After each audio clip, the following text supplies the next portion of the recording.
Thank you, Dr. Dev, for kind introduction. Professor Prabhu Pingari, Dr. Ratna Reddy Vippala, session chairs, speakers, discussants, and all participants.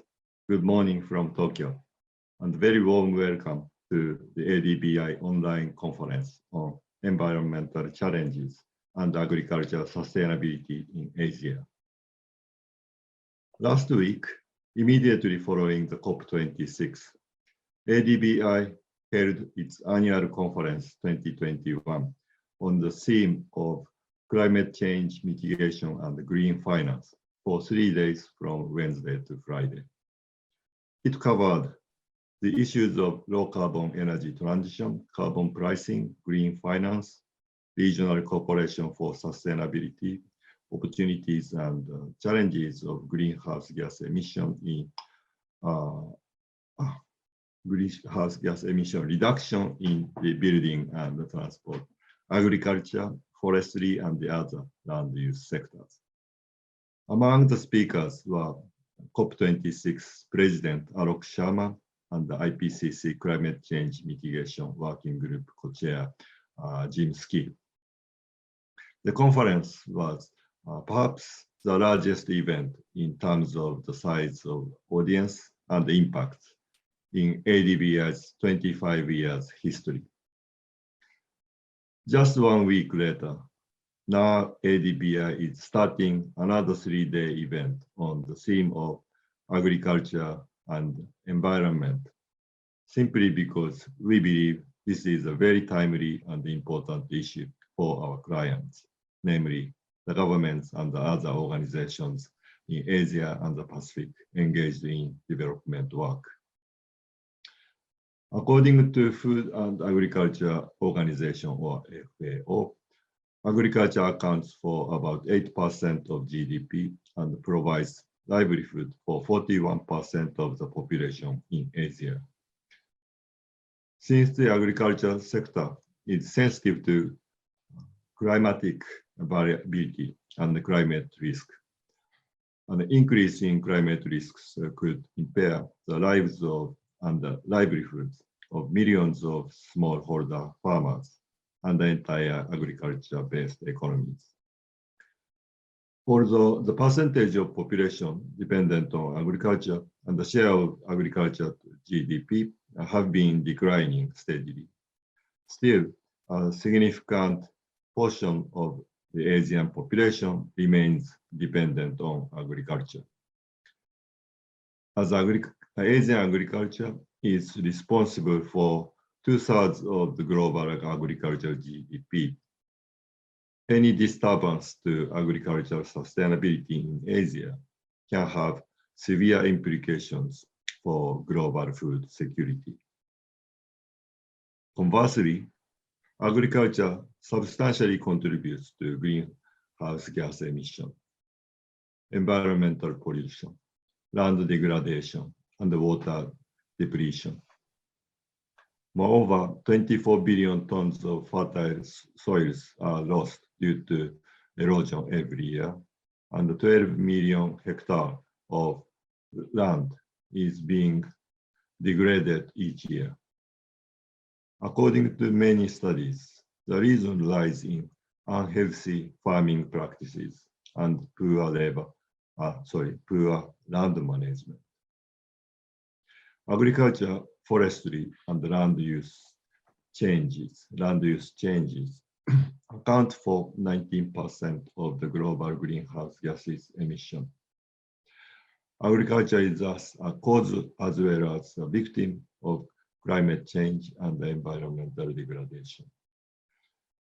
Although there has been a technological innovation in more sustainable farming practices, which increase agricultural productivity and cope with environmental risk, it's important to explore and document the scale and the speed of the adoption of such innovation and its impact on the well-being and the environment in the region. Land degradation will seriously affect the farm productivity, thereby threatening food security and the livelihood of millions of smallholder farmers. sustainable farming practices are so important to reduce land degradation and maintain the productivity and livelihood of large section of population around the world. In this context, transformational adaptation is a major issue of agriculture. And to achieve it successfully, researchers and policymakers need to consider both biophysical and social aspects while improving the understanding of spatial variation in addressing environmental and climate challenges. These considerations have motivated us to organize this conference. It will, together with the special issue of environmental challenges, compile high-level research papers that examine the linkage between the environment and agriculture. This special issue will inform policymakers on the challenge facing the agricultural sector and bring about sustainable development in a region that desperately need such development. We'd like to express our sincere gratitude to our keynote speakers, Professor Prabhu Pingali of Cornell University, Dr. Jean Barrier, Director General, International Rice Research Institute, and Dr. Channing Arndt, Director, International Food Policy Research Institute. Thank you also to Environmental Challenges Journal for collaboration. I appreciate the hard work of the organizing team to put this event together. Last but not least, we'd like to express our gratitude to all participants for taking the time to join us and share your important work, experiences, and insights with each other. With that, I look forward to fruitful discussion over the next 3 days. Thank you very much for your attention. Over to you. Thank you so much. We really appreciate for taking time to be with us and providing your opening remarks. Thank you very much. Now I would like to take this opportunity to introduce the chair of the day, Sunny Kim. She's the natural resource and agriculture specialist. Sunny works on ADB's operations on agriculture and rural development in South Asia. Prior to joining ADB, she worked for over 14 years in more than 20 countries in Africa, East Asia, Southeast Asia, and Middle East on agriculture value chain development, rural financing, climate change adaptations, farmers organizations, small-scale renewable energy, and innovations agriculture technology, while serving at United Nations Office for Project Service as Regional Portfolio Manager for the Asia and the Pacific, International Fund for Agriculture Development, IFAD, as the team leader and agriculture and climate change specialist in Asia and the Pacific divisions, and FAO of the United Nations as consultant.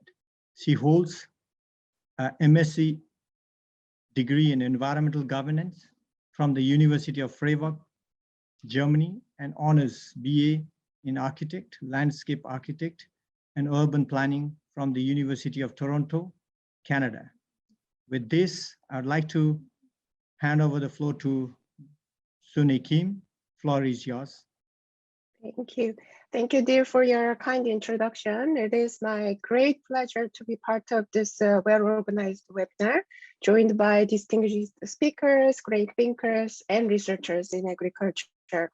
As a chair, my key role is to keep the time managed and help most of your questions to be addressed fully. And to benefit this online tool of Zoom, we remind you that to raise your questions through the Q&A chat box, and don't hesitate your questions to write there. We will first address the questions written in the Q&A box. With this, let us begin the keynote session. We are highly delighted to have Professor Prabhu Pingali as a keynote speaker today. Professor Pingali teaches at the Charles H. Dyson School of Applied Economics and Management at Cornell University. He's with the joint appointments in the Division of Nutritional Sciences, Department of Global Development, and the founding director of the Tata Cornell Institute for Agriculture and Nutrition. Prior to joining Cornell, he was the Deputy Director, Agriculture Development Division of the Bill and Melinda Gates Foundation from 2008 until 2013. He was Director of the UNFAO's Agriculture and Development Economics Division from 2002 to 2007. In addition, he also worked with the CGIAR for 15 years from 1987 to 2002, first with the IRI in the Philippines and then with the CIMMYT in Mexico. Professor Pingali is a member in the US National Academy of Sciences and an AAEA Fellow. He has over 3 decades of experience working with some of the leading international agriculture development organizations as a research economist, development practitioner, and senior manager.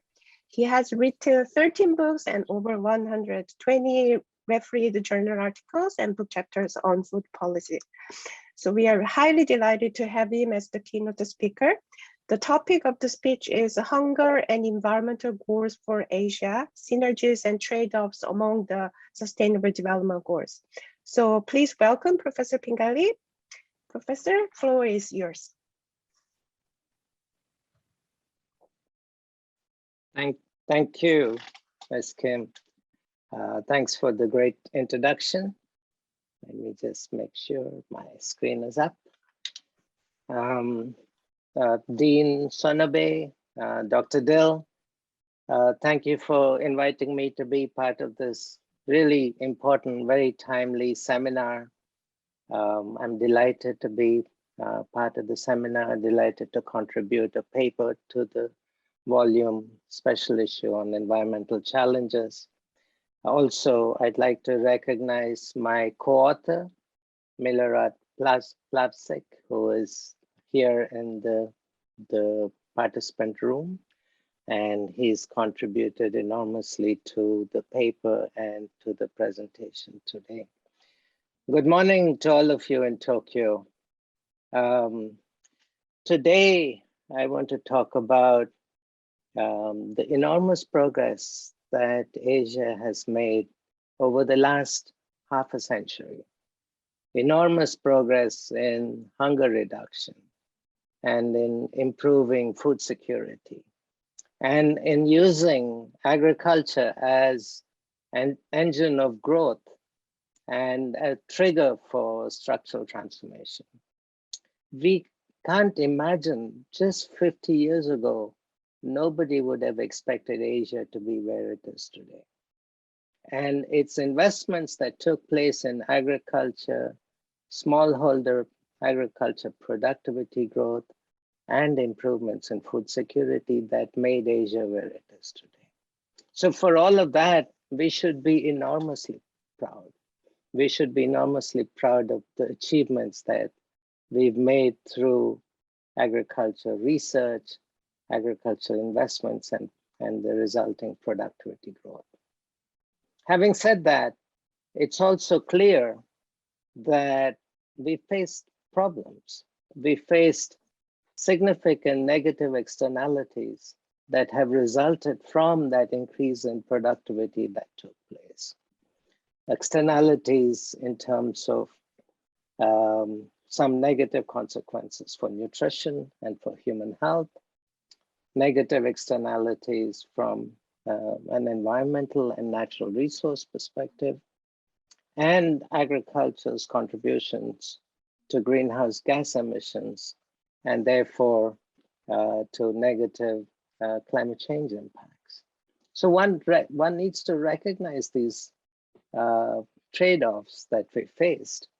And then the question we have is, where do we go from here? What are the ways in which we can minimize some of the negative externalities? And what are the ways in which we can look at broader synergies between agriculture and the other sectors and look for creating a future which is more sustainable, but continues to build on the gains that we've made in the agriculture sector. I think that's a really important issue for us to think through. So where are we today? Today, despite the significant gains that we've made in agriculture productivity and food security improvement and income growth, we still see significant problems in Asia. We still see very high prevalence of undernourishment, especially in South Asia. And a large part of that undernourished population are populations that have low access to food. It's not been a problem of not having adequate quantities of food, but access issues have been a big limiting factor.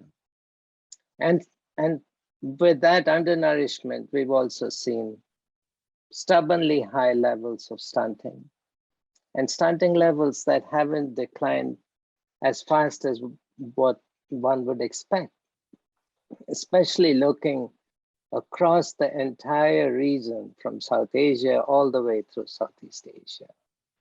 Stunting levels continue to be high, especially for children under 5. Similarly with anemia. But we're also seeing a rapid rise in obesity levels. Obesity levels are rising in much of the northern part of Asia. It's also rising in China, and one begins to see trends of rising obesity in India and other parts of South Asia. This is a big concern. It's a big concern because even as we are trying to address the problem of undernutrition, we are beginning to see the problem of overnutrition coming up. And the overnutrition issues and the associated non-communicable disease issues are going to be the major public health concern as we look ahead. On the environmental side, there have been significant trade-offs, as I've mentioned. We've seen significant impacts on forest cover and on biodiversity with increases in agriculture productivity. Fortunately for Asia, much of the increase in agriculture productivity came through intensifying existing lands. And therefore, the externalities associated with reduction in forest cover hasn't been as great as it has been in some other parts of the world. But still, it's a really important area for us to look ahead to conserving existing forest lands and even adding to the entire area under forest. Soil health and land quality degradation has been a second big issue. And as we think about future productivity, the fact that our quality of our lands has degraded is going to affect our ability to feed future population and continue to sustain our productivity growth. We've also seen degradation of our water resource base, declining water tables, pollution of water systems, etc. And finally, on climate change. Agriculture has contributed to climate change. Agriculture's contributions to climate change come through emissions, as I mentioned earlier, greenhouse gas emissions, methane emissions, nitrous oxide emissions, etc., which account for around 20% of the total emissions that happen and that contribute to overall greenhouse gases. At the same time, agriculture is affected by rising temperatures. As we look at the impact of rising temperatures on food systems and on food productivity, most global models agree that countries in the tropics, lower latitude countries, are the ones which are going to be most affected by rising temperatures. And large parts of Asia are at risk from rising temperatures and thereby reductions in overall yields and productivity levels. That's a big concern. That's a big concern for Asia. However, when you look at the overall funding for climate and climate-related work, much of the funding goes to mitigating climate change and looking at ways in which one can sequester carbon, one can reduce emissions, but very little funding is going to looking at ways to adapt to climate change. And for millions and millions of poor living in rural Asia, the adapting to climate change, living with climate change is a problem for today. And identifying ways in which we can help provide the support to create mechanisms for adapting to climate change is absolutely crucial. And we're not there yet. And that's an area I think ADB and other institutions should take very seriously as they look at their overall portfolio for climate. As we think about these challenges, one word comes to mind. The word is nexus. The nexus between food, agriculture, water, energy, climate, and creating a nexus that provides synergies across all of these domains rather than creates conflicts across them. And that concept of a nexus is something that people have been thinking about. Just in the last 2 months, we've had 3 major international summits that all thought about the issue of the nexus. The UN Food Systems Summit in New York called for transformative ways in which one produces food and consumes food. COP26, the climate summit that took place in UK, talked about transforming the ways in which homes are powered and the way in which we grow our food. And the Nutrition Summit, which just took place in Tokyo, talked about multi-sectoral approaches, multi-sectoral response to addressing these problems. So everyone's talking the right talk. Everyone's talking about ways in which we can take a multi-sectoral approach, we can work together and create a nexus which has positive overall outcomes. But I wonder how much of this is rhetoric and how much of it translates into actual action. And when we think about trying to create actual action, we need to ask ourselves, what's our own history in being able to convert these platitudes into action? And one of our recent experiences has been the experience with the Sustainable Development Goals. In 2015, the global community took on the responsibility for transforming overall human welfare through a comprehensive set of Sustainable Development Goals. It was a massive undertaking, a massive commitment that was made. And it's something that is still ongoing. And so the question that I ask is, are there some lessons we can learn from the Sustainable Development Goals and the way in which we are managing the process of the Sustainable Development Goals as we look ahead and as we look towards a more sustainable future, looking beyond 2030, looking towards 2050 and beyond. So let's talk about that. Let's talk about the Sustainable Development Goals. We all know that overall, there are 17 Sustainable Development Goals going everywhere from poverty reduction, hunger reduction to climate action.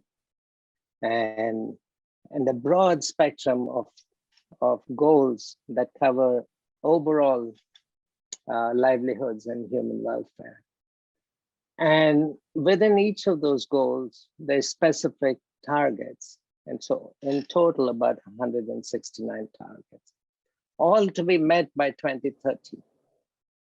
And of course, 2030 is not that far away. And when we look today, we find that many of the targets are off track. And there's significant deceleration in progress in some areas. And I think it's a matter of concern. And why is it that we're not seeing as much progress as we should be seeing? I think one of the primary reasons we don't see that progress is because each of the SDGs have been designed as silos. There has been very little attention, I believe, to looking at the interactions and the intersections between the SDGs and between the targets among the SDGs. And because you don't see that ways in which one can identify trade-offs and one can identify synergies, then our ability to build on the synergies and to minimize the trade-offs has become very limited. And because of that, we've not been able to make as much progress as we should be making as we think about the SDGs in the future from SDGs. So what should we be doing? Now, thinking about trying to achieve the SDGs individually by 2030 in itself is not going to be easy. It's very complicated. Trying to achieve all 17 of them simultaneously is an almost impossible task. And it makes it even more complicated when you have interactions across them.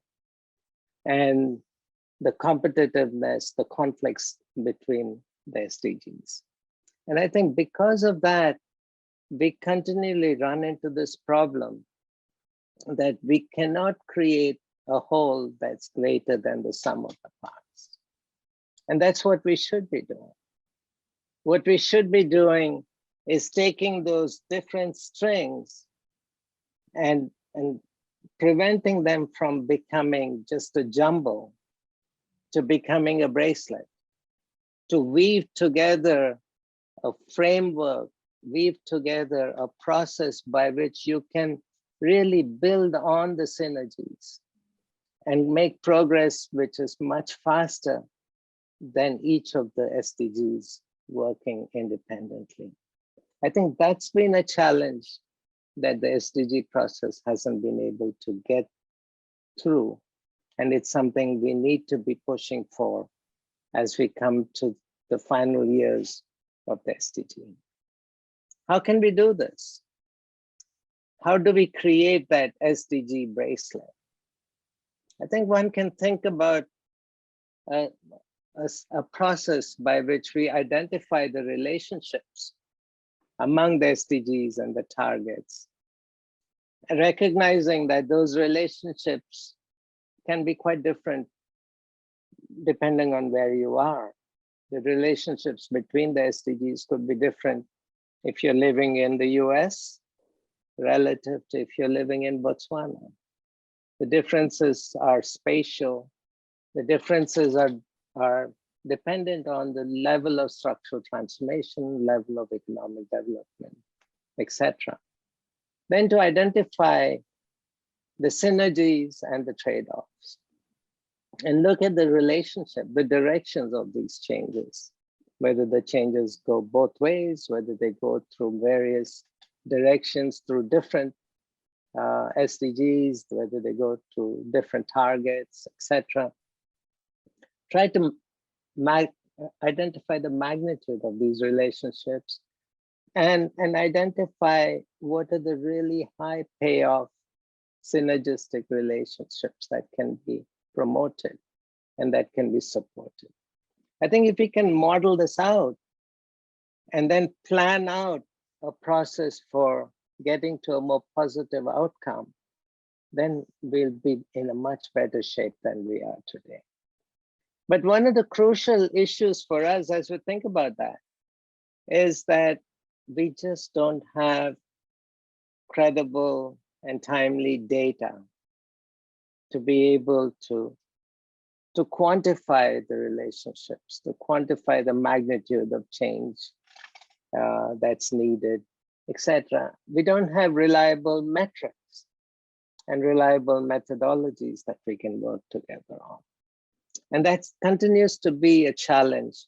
And as we look towards newer ways of collaboration, newer ways of intersectoral coordination, one needs to learn from this process and look at where is the data, what type of data is needed, what type of metrics are needed, what type of methodologies are needed, and build that up from the start rather than try to work them in as we go along. So, as I said, looking across the SDGs is a very complicated proposition. So let's take one. Let's take the goal number 2, which is on zero hunger, ending hunger, achieving food security, improved nutrition, and sustainable agriculture. That's a mouthful. But here, for the first time, there is a recognition that agriculture, sustainable agriculture, is central to hunger reduction and nutrition improvement. That's been a big change from the previous MDG goals, which were designed, agriculture was not part of the MDG, although hunger reduction was. So here, agriculture is brought into the center of the discussion on hunger. And of course, it's important. When you think about food and agriculture, it relates to all of the different SDGs in one way or the other. It relates to poverty reduction, because much of the poor are in rural areas. It relates to better health. It relates to women's empowerment, because a large share of agriculture is conducted by women. It connects to inequality, especially in areas where there's land reform and land titles and access to clear titling of resources, etc.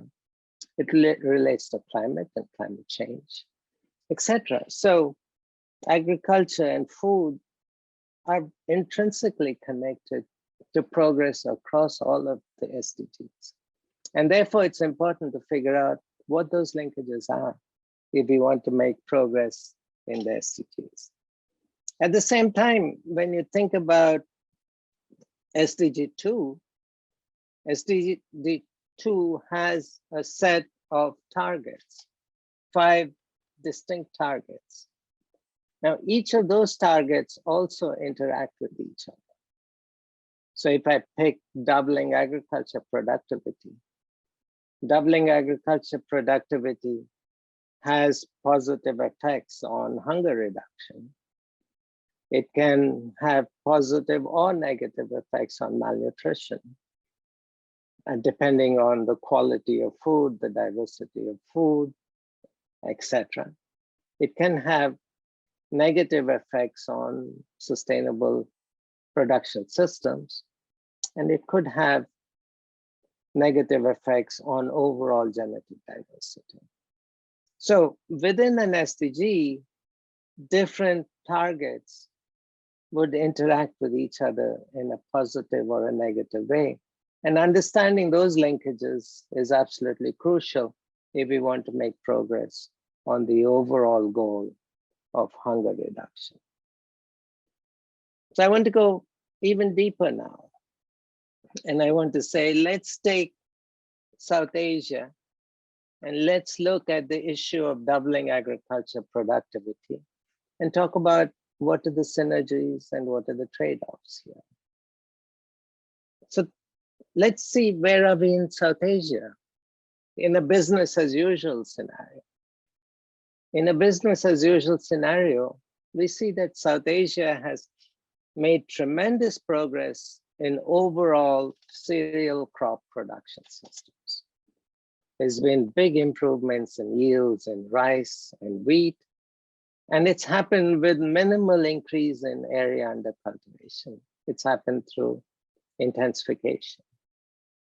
But even with that improvements in overall productivity, we still see the largest number of undernourished people living in South Asia. And those numbers continue to be stubbornly high. And at the same time, we continue to see very high levels of environmental degradation, soil erosion, water-related degradation, etc. And South Asian agriculture is becoming a major emitter of greenhouse gases through rice production, livestock production, fertilizer use, etc. So these are big trade-offs that South Asia is seeing. So as we look at the business as usual scenario, what are the implications of doubling agriculture productivity on the other targets within the SDG 2? So if you look at the column on the left-hand side, it shows you the impact of doubling productivity on ending hunger, ending malnutrition, etc. And you find that the relationships are not always obvious. You can certainly see an ending contribution to ending calorie hunger. But whether you can address the broader hidden hunger issues, micronutrient malnutrition issues or not, depends on the diversity of the food system. But from all the investments that have been made in South Asia, much of the food system improvements have been targeted towards the big staple crops, rice and wheat. And because of that, there's been an inadvertent narrowing of the diversity of the food system. And the more nutritious crops have been much more limited. And therefore, even though we've seen an increase in productivity, we may not see a commensurate increase in better nutrient status, especially for children. We also see a drop in overall sustainability, water resources, land resources, etc. But genetic diversity has been relatively stable. And one of the reasons for that is land expansion has been limited and crop diversity has been stored in gene banks, and gene banks have been very strong in protecting diversity within the region. Then the column on the right shows you the impact on doubling productivity of changes in each of the other targets. So as you see improvements in other targets, like hunger reduction, reduction in malnutrition, then one sees an increase in overall labor productivity, which then contributes to improving overall agriculture productivity. Similarly with sustainable production systems and genetic diversity. Then in our paper, we go through a lot more details on looking at the synergies and trade-offs as you look at the quest for doubling agriculture productivity and what that means for progress towards the other sustainable development goals. You find, for instance, that doubling productivity has a very strong association with reducing poverty. And that would be expected because if you're focused on smallholder agriculture, and with large share of the poor being in rural areas, then agriculture productivity will have a big impact on poverty reduction. Similarly, if you look at decent work and economic growth, structural transformation that is kickstarted by agriculture productivity growth, the adoption of labor-saving technologies, etc., has implications for SDG 9. But there are lots of negative externalities. The negative externalities are around clean water, sanitation, around good health. And here the issue comes out to be one of how South Asia has, while we have addressed the calorie hunger, we've not addressed malnutrition. And also we are tripping from a problem of undernutrition to a problem of overnutrition.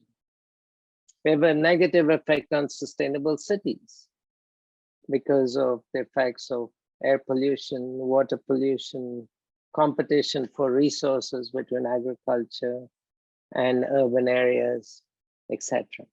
So one can identify the various linkages between the SDGs and doubling agriculture productivity. And in our paper, we go through a very detailed assessment of that. So then we need to say, okay, if we know all of that, what should we be doing? How do we address these problems?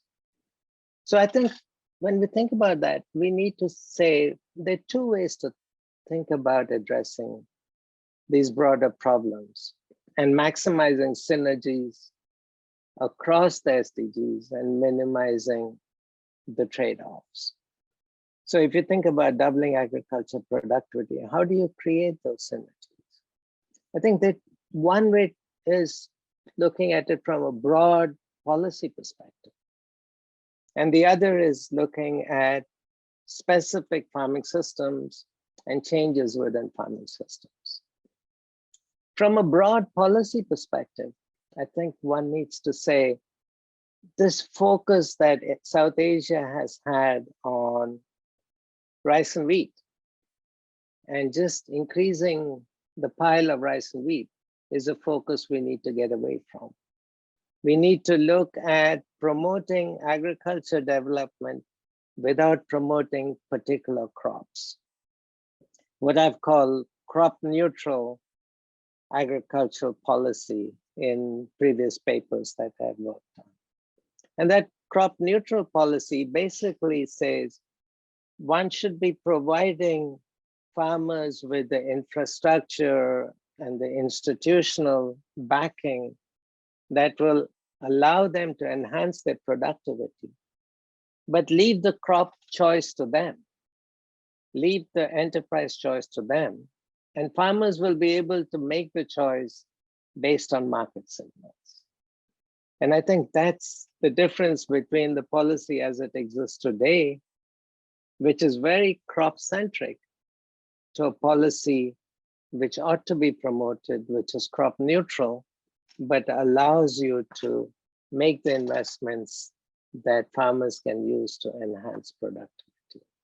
At the same time, one needs to look at ways in which one can move labor out of agriculture into post-harvest areas, into employment along the value chain and employment out of agriculture. And look at ways in which, as incomes rise in rural areas, households have access to better nutrition, better health, better education, and overall financial security. So those are the sort of broader policy level interventions that one could make.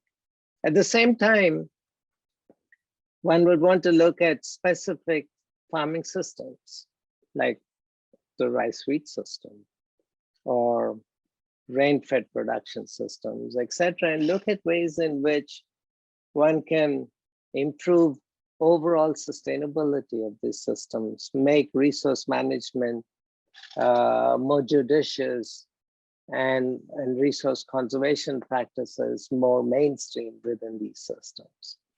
And the way one would do that is to look at policies within particular sectors that promote more inefficient use of it, such as fertilizer subsidies or water and power subsidies, etc.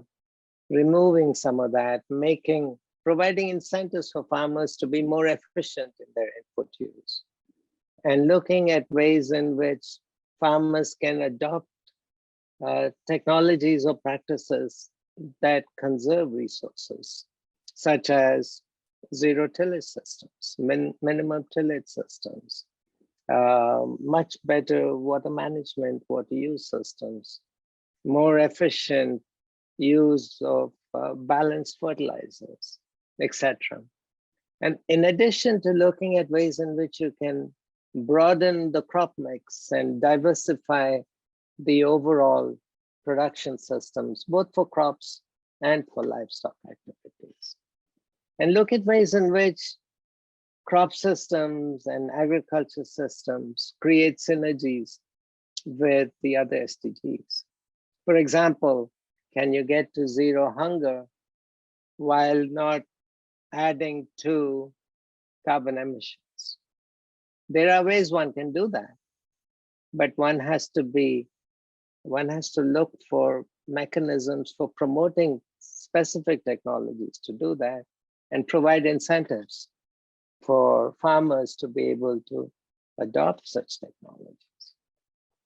So coming up to conclude my talk, let me just say very briefly that I think the days of thinking in silos and thinking about environmental conservation, resource management as conflicting with productivity improvement are days that have long passed.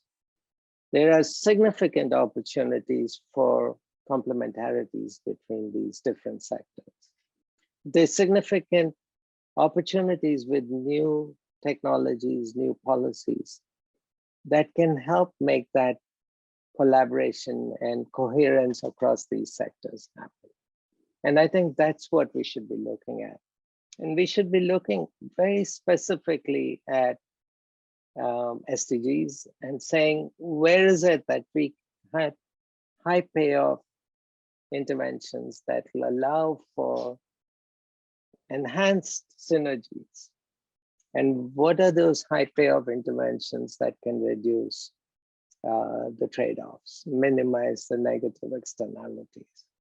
And focus on that and look at policies and technologies that focus on that.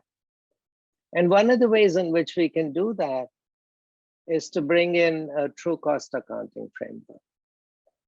Much of the agriculture policy discussion is based on existing monetary costs, but it doesn't really take into account the cost of the externalities. And quantifying the externality cost is a very powerful instrument for policy action. It becomes a really powerful advocacy tool. And I think that's something we should be focused on a lot.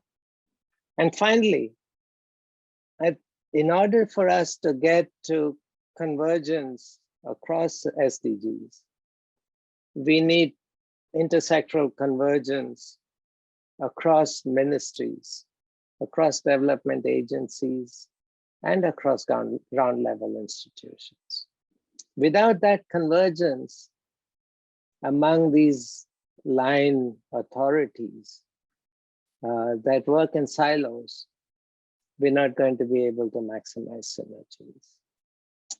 Let me stop here, and I'll be happy to take any questions and participate in the discussion. Thank you, Professor Pingali. This has been really amazing that how you covered the broad topic and issues in the agriculture sector in this short presentation. I really enjoyed listening that really the agriculture as the contribution, but also cause of the environmental impact and various impacts we are experiencing, and how the SDGs are addressing this, and the role of agriculture across all the SDGs, but also the importance of increasing the synergies and convergence across the SDGs. I think the depth of your presentation can be better discussed by inviting Dr. Vipala. Dr. Ratna Reddy Vipala is the Director of Livelihoods and Natural Resources Management Institute He's an economist by training with experience in the fields of environmental economics, natural resource management, environmental impact assessment, climate change, livelihoods, and institutions. He's an Alexander von Humboldt Fellow at South Asian Institute, Germany, visiting fellow at the Institute of Development Studies, Sussex, and the University of Leeds in the UK, and the UN University in Germany. He also served as consultant to organizations like the World Bank's independent evaluation groups, ADB, UNDP, DFID, European Commission, WWF, IWMI, ICRISA, UNU, etc.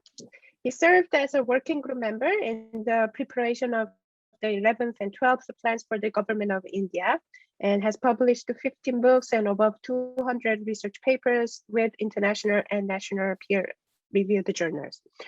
So please welcome Ratna Vipala. Dr. Vipala, go ahead.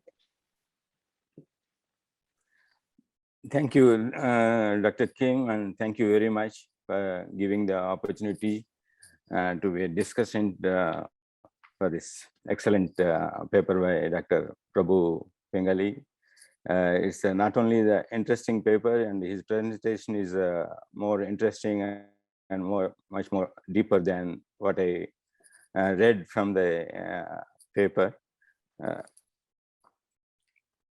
have some few observations on how to deal with the issues he has raised in his paper in addressing the SDGs.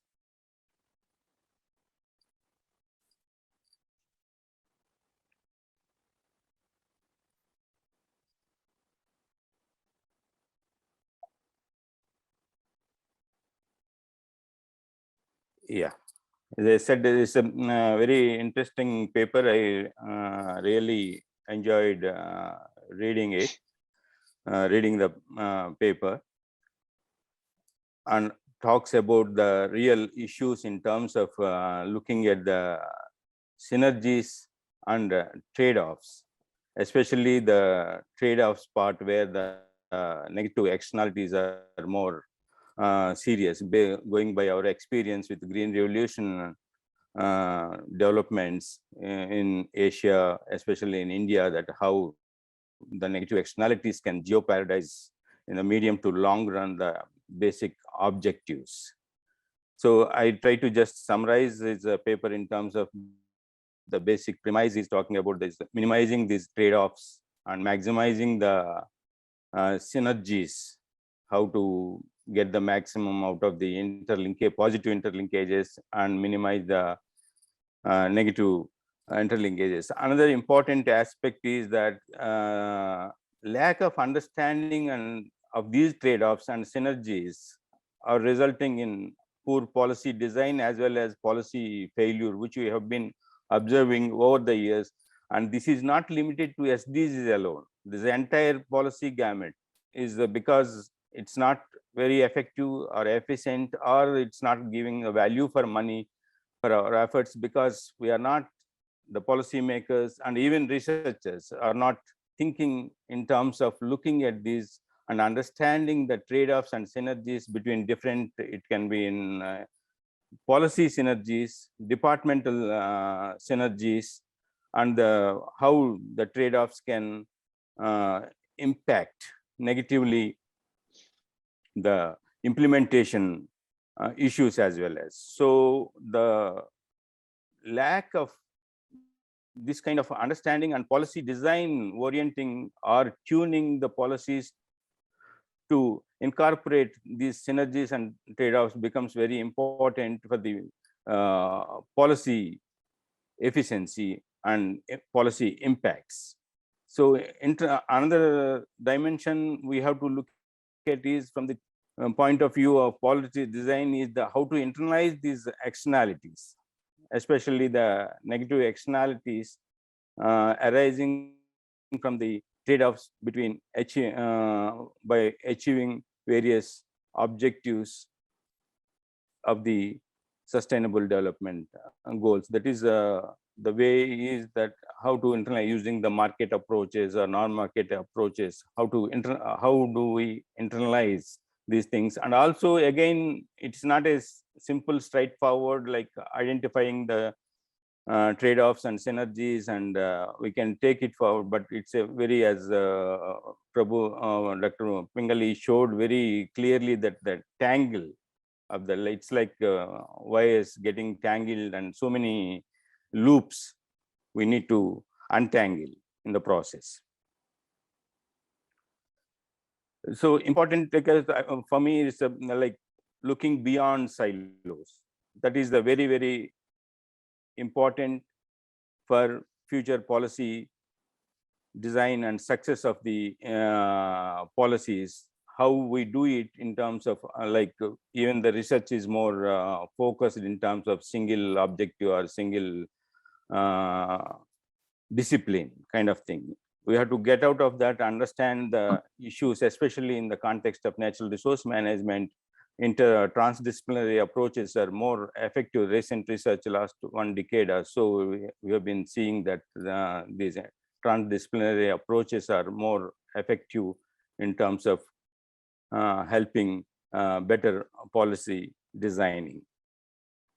And he also talks about, takes an example, uses the example of how we achieve the SDG 2.3, that is doubling farm productivity and the income, and it's link in the process. What are the trade-offs and synergies we are looking at, and some of the important aspects he has discussed: land, air, water, emissions, biodiversity, etc. These are the important areas he has tried to look deeper in terms of understanding these synergies and trade-offs, and also comes up with the high payoff policy interventions. Of his paper discusses of 2, 3, and his presentation is more in depth and elaborate in that direction, I feel. So what I feel is that we are at the starting point of the whole thing of understanding these trade-offs and synergies in achieving sustainable development goals and all, but most of us are talking in terms of the conceptual level linkages, the theoretical level. These are available at the most, but very few in terms of actually looking at them, the practical aspects in terms of how to go about it. Yes, there are a lot of interconnectedness and synergies and trade-offs, and there are different typologies we have to look at in understanding these trade-offs and synergies, which vary again between and among typologies like regions, and within a country, different regions have different kind of trade-offs and synergies.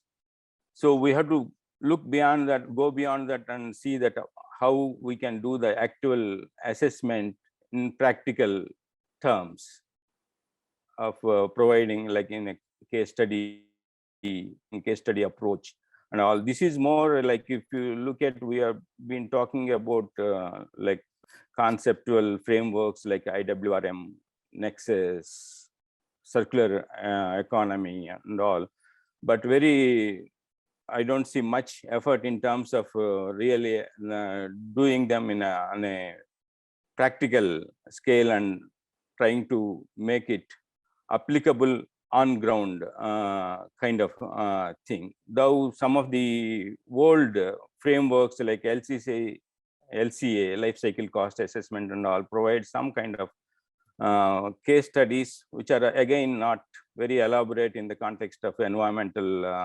externalities. But we need to move in the direction of looking at these frameworks and how we can improvise to suit or tune our ways of dealing with these trade-offs and synergies, especially in the context of SDGs. So within that, actually, I try to work out a small example in terms of some of the one of the important, the two important takeaways or the suggestions, high payoff interventions Dr. Prabhu has made, which is number of people talking about it, and diversified crop systems, which are like in India, number of development organizations and even researchers are talking about moving towards millets and nutri cereals, and of course there is a strong evidence that they are very more nutritious than the staple crops of paddy and wheat. But when moving towards that, what kind of trade-offs we have to see that. That is what where the untangling of the wires comes in. But it's not that simple that crops diversification will help in one go kind of thing. And it has also, again, we have to see the trade-offs and synergies within that. Like if you look at the trade-off between staples and nutri cereals, the yield rates, I try to compare the area yield and production in Indian context, where the nutri cereals yield rates are much lower. And in that also, if you take out maize, which is basically used for biofuel and feed purposes more. And also it is also of recent years, it is driven by market in the sense because the demand is going up. But if you take out maize, the yield rates are almost 50% or less than 50% of the staple cereals.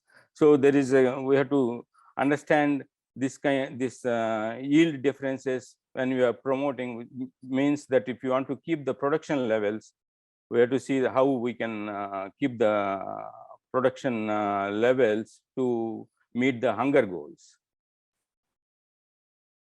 So the hunger goals, like we are saying that we are self-sufficient in terms of production and all, but we are not really in a very, very comfortable situation. We are still in a delicate situation in terms of meeting the hunger goals in the production and the availability of food grains. So if you look at the food grain production in India and how the shift to nutri cereals can affect the overall food production, like I just hypothetically I tried to do it, 10% increase towards, it's not a very comprehensive exercise. I just did in a more simplified manner.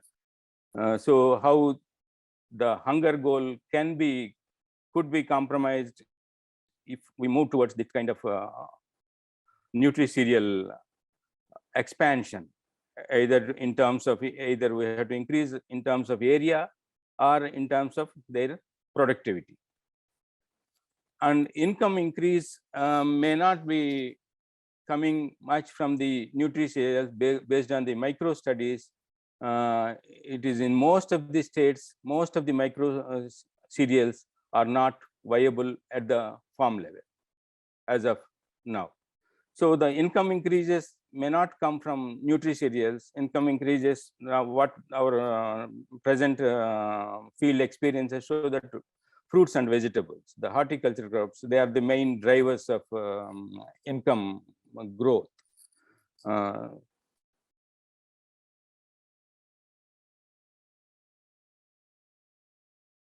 So similarly, that another the high payoff intervention we're talking about is the excuse me. Yeah. So what we are looking at, even in the low yields of these nutri cereals, the linkage between the irrigation availability and the yield rates. So that is one thing where, and again here, if you look at the data, the linkage, the maize area under irrigation for maize crop is much higher than the other cereal crops. So because of the irrigation, which is the main contributor, again, that is the basic thing we all know about from the Green Revolution, that irrigation is the main driver of yield rates and along with irrigation to increase the yields, other things will come.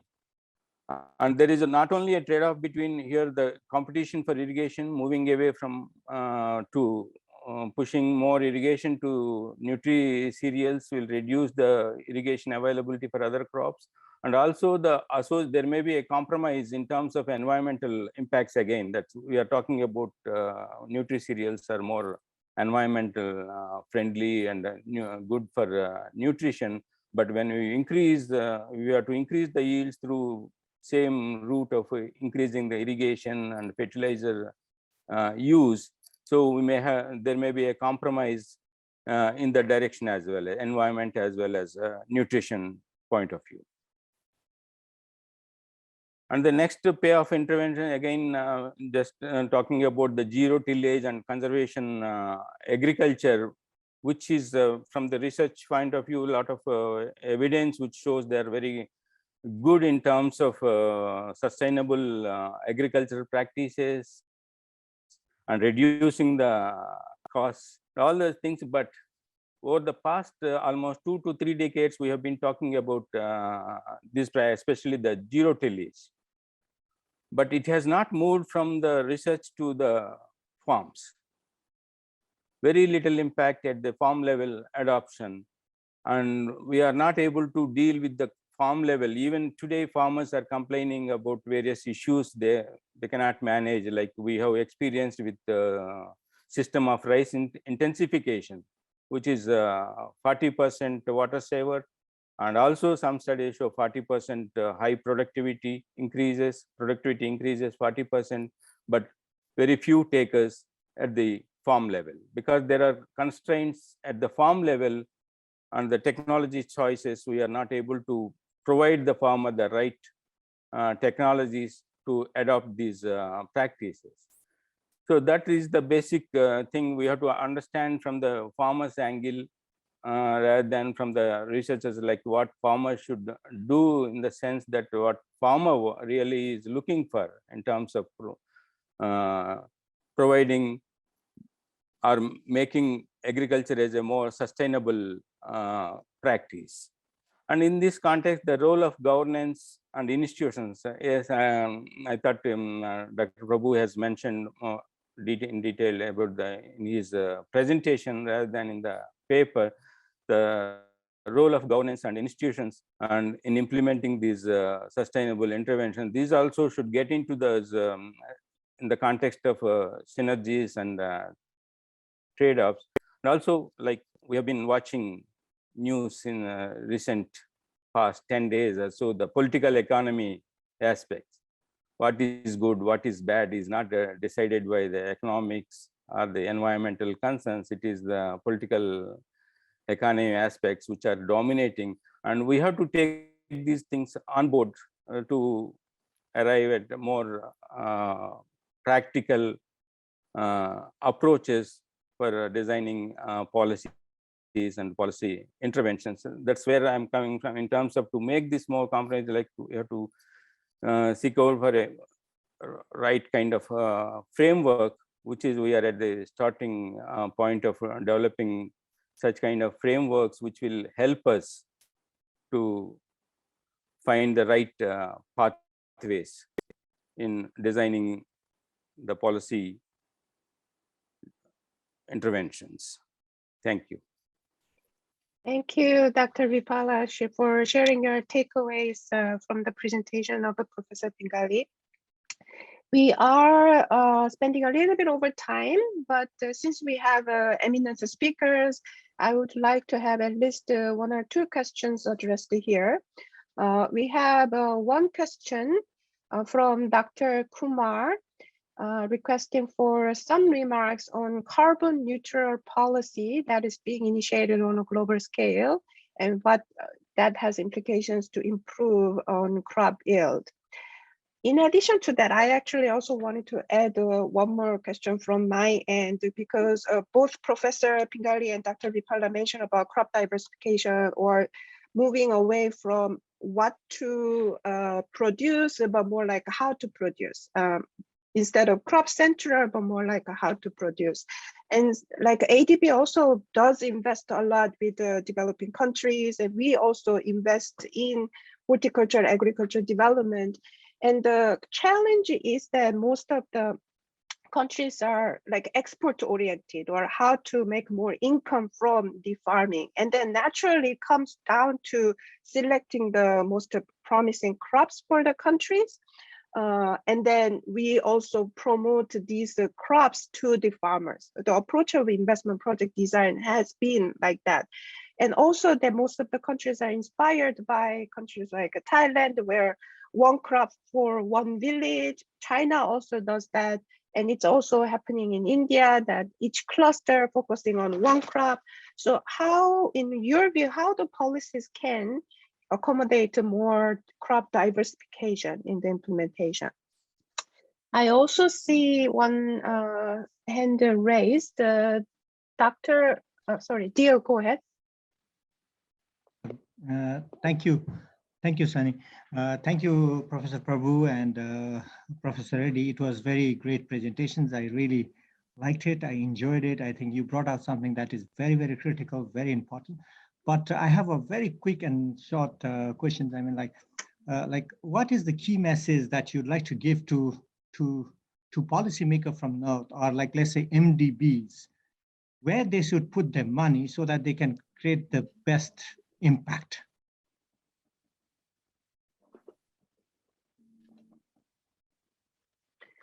Okay, so shall we first give a chance to Professor Pingali to address these questions?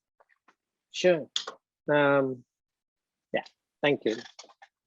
3 great questions.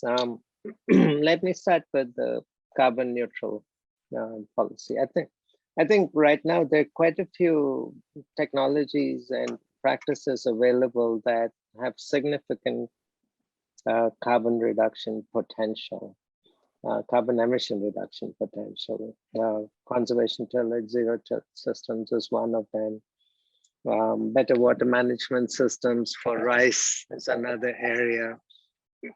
Fodder management and livestock management systems for emissions from livestock is another area. So there's quite a bit of technology and management practices available that can help continuing to look at doubling productivity without doubling carbon emissions. And I think the limiting factor is, one, the extension and knowledge generation around these technologies and disseminating that. And second is providing incentives for farmers to use those, adopt those technologies. Now, on the crop diversification issue, I think, Thailand and some of the Southeast Asian countries went towards export orientation of high value crops, which was the right thing to do.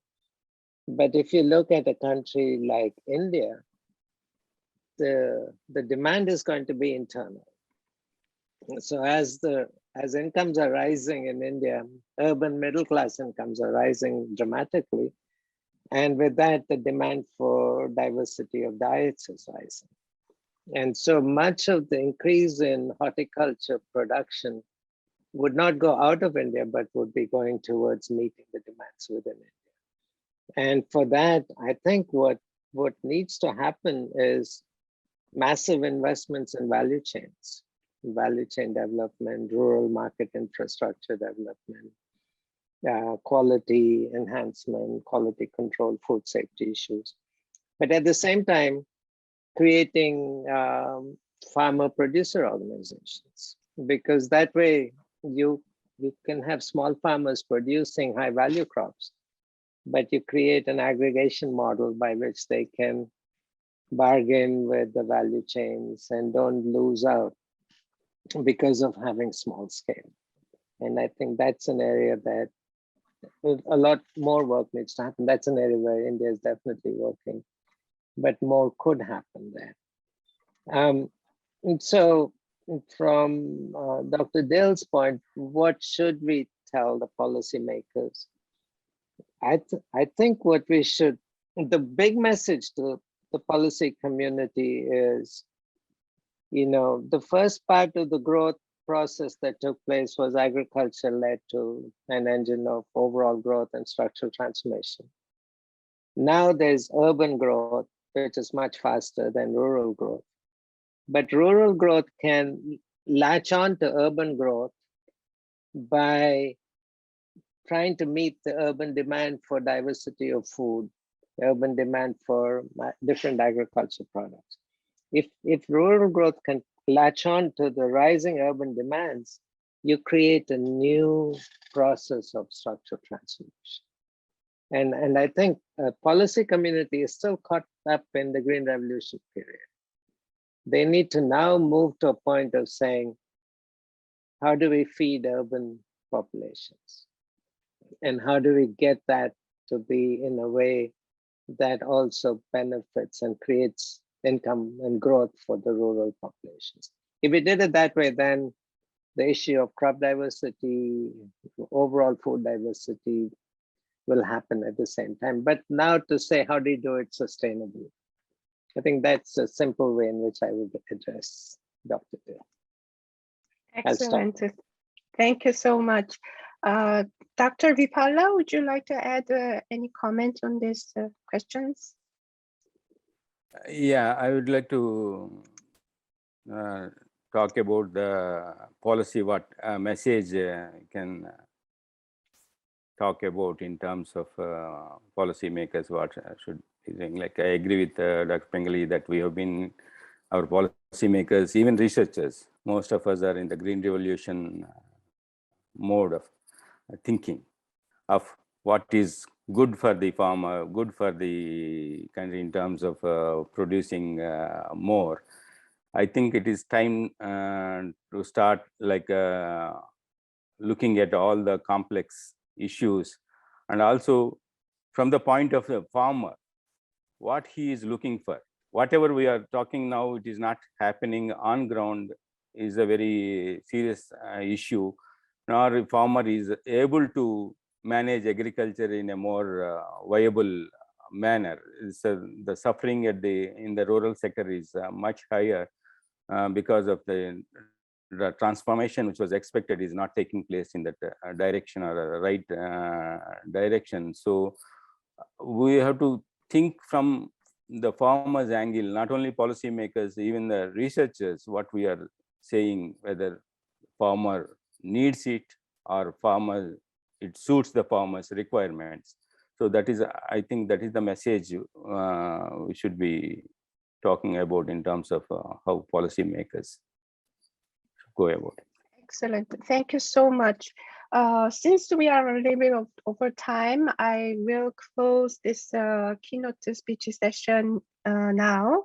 My takeaway is that agriculture's role for achieving these SDGs are really important, but since there are silos of the SDGs, we need to address this from the policy level, and as Mr. Vipala just mentioned, that the farmers also need the support to make the farming system interventions and changes to that. Okay, so we have actually questions still remaining in the Q&A chat box. And for that, we can type answers to each question. So we'll address that later. Thank you so much, Professor Pingali and Dr. Vipala, for your excellent presentations and remarks. Okay, so now let's move to the presentation of Ms. Datta.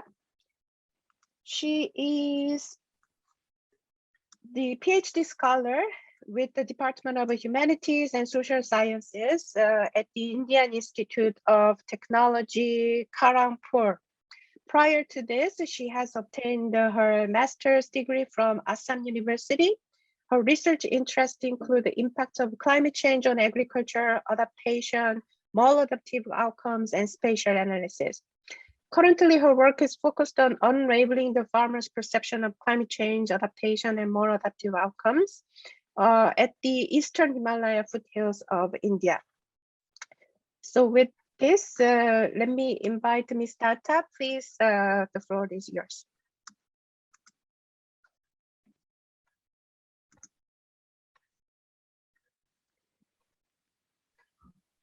Ms. Datta? Yes. Okay. Okay. Thank you.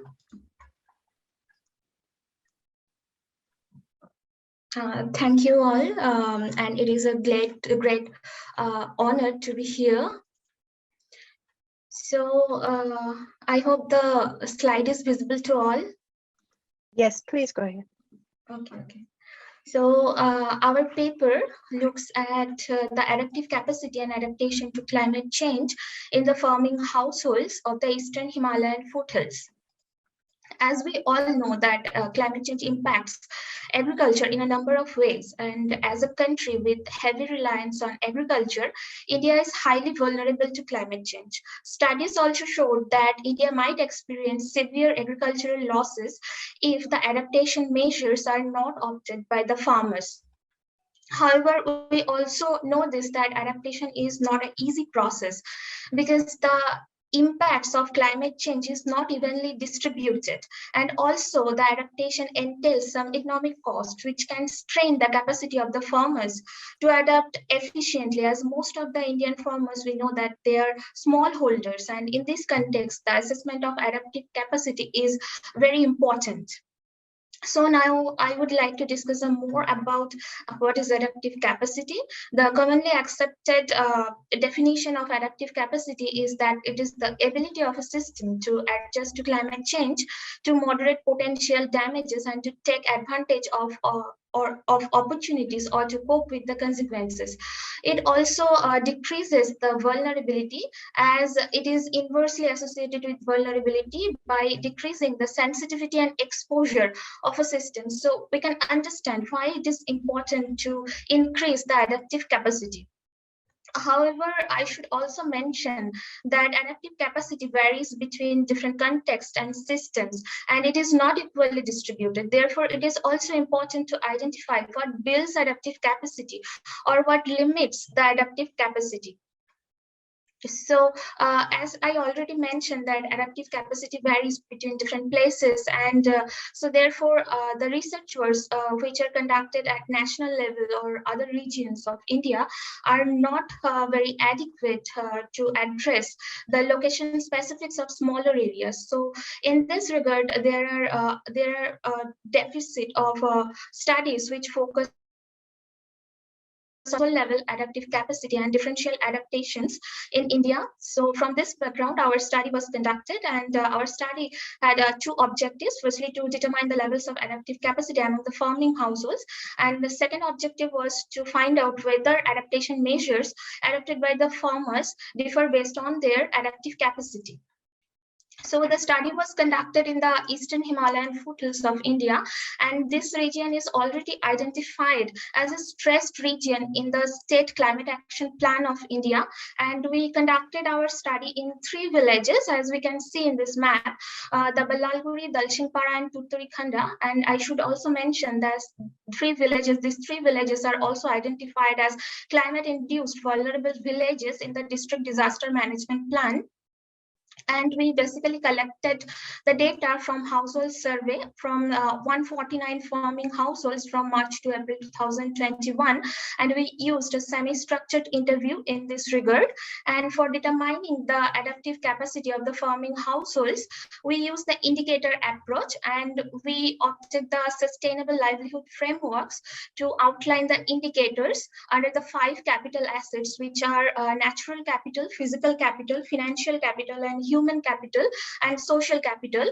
And the selection of indicators, like under natural capital, we selected land ownership, land holding size, and soil quality. All the indicators are based on the review of the previous literature, which showed that these indicators can increase farmers' adaptive capacity, and also based on our understanding about the study area. And for developing one adaptive capacity index, we have used the equation 1 and 2 as presented in this slide. And we categorize the adaptive capacity in 3 levels, that is low, moderate, and high.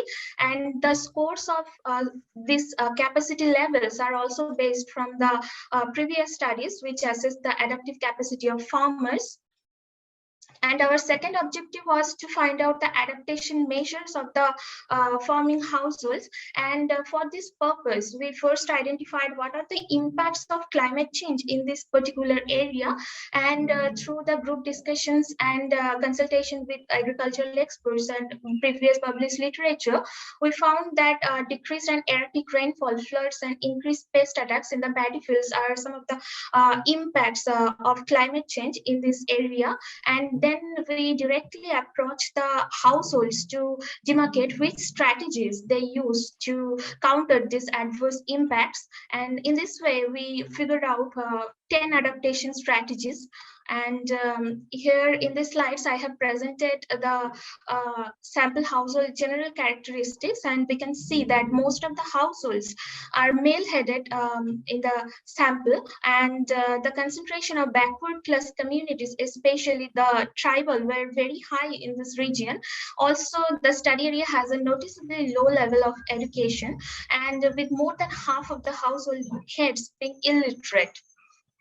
And here in the slides, I have presented the indicators and their weights generated as per the AHP process, and the distribution of these indicators in the sample households. And here we can see in the natural capital, soil quality, and the type of land ownership received the highest weightage in the AHP process. And we can see that 28.86% of the sample households had no ownership right, and 12.75 and 18.12% had partially and fully infertile land holdings. And here, among the indicators of physical capital, irrigation received the highest weightage. And however, a large number of households in our sample had no access to irrigation facilities. And in this case, the financial capitals, we can see the number of income sources received the highest weightage, and however, a large number of households had only one source of income. And in this case, the human capital, the educational attainment of the household head and distance to nearest basic healthcare unit received the highest weightage. And in case of social capital, the presence of community position holder in the household received the highest weightage among the social capital indicators. And in these figures, we can see that 3A and B I have presented. So here we can see that based on the adaptive capacity index, the majority of the farming household had a moderate level of adaptive capacity, and the least had a higher adaptive capacity level. And the figure 3B shows that the main difference between those with high adaptive capacity level and with low adaptive capacity level are mainly due to the access to the natural capital and the financial capitals. And here we can see that adaptive capacity doesn't only vary between regions, even within a same village with same physiographical setup, and it can vary actually. And in this slide, in figure 4, we can see that variation in the levels of adaptive capacity within the villages, and a high proportion of households having low adaptive capacity was from the village to Turikanda, and whereas most of the households having a moderate and high level of adaptive capacity were found in the Balalguri village. And in these slides, we can see that which particular capital assets are responsible for the differential adaptive capacities at different villages. Like in figure 5A, we can see that land ownership rights are attributed to the low adaptive capacity of the village Dalchingpara, and soil quality for the Tuturikhanda village. And in figure 5B and C, we can see that the moderate and high level of adaptive capacity households have well access to these two indicators. And here I have presented two pictures, the 6A and B. The 6A clearly shows us that due to recurrent floods, the land holdings of the village Tuturikhanda has become completely uncultivable, and the respondents have actually left their land holding as fallow. And in figure 6b, we can see that how the transportation facilities are poor in these villages, as the river bed is used as a mode of transportation. And I should mention that during the monsoon months, when the rivers are filled up with water, these villages become totally separated from rest of the areas. So here in this slide, I have presented different adaptation strategies as we identified from our field survey, and these all are opted by the different households. And here I have presented 10 adaptation strategies, and we can see that a number of households with low adaptive capacity left their land as fallow, and whereas households with moderate to high level of adaptive capacity, they have diversified their cropping system or shifted to cereals, to low water intensive commercial crops. However, there are some adaptation strategies like changing the transplanting dates of paddy, drying the wet paddy, and retransplanting of paddy are common for all the adaptive capacity households, irrespective of their adaptive capacity. Basically, they are the paddy farmers. And here in these two pictures, like figure 8a and b, the first one, 8a, I have shown that that the households whose land holdings have become quite partially infertile, they actually have cultivated, planted different woody trees in their fields, because these lands are not suitable for paddy cultivation anymore.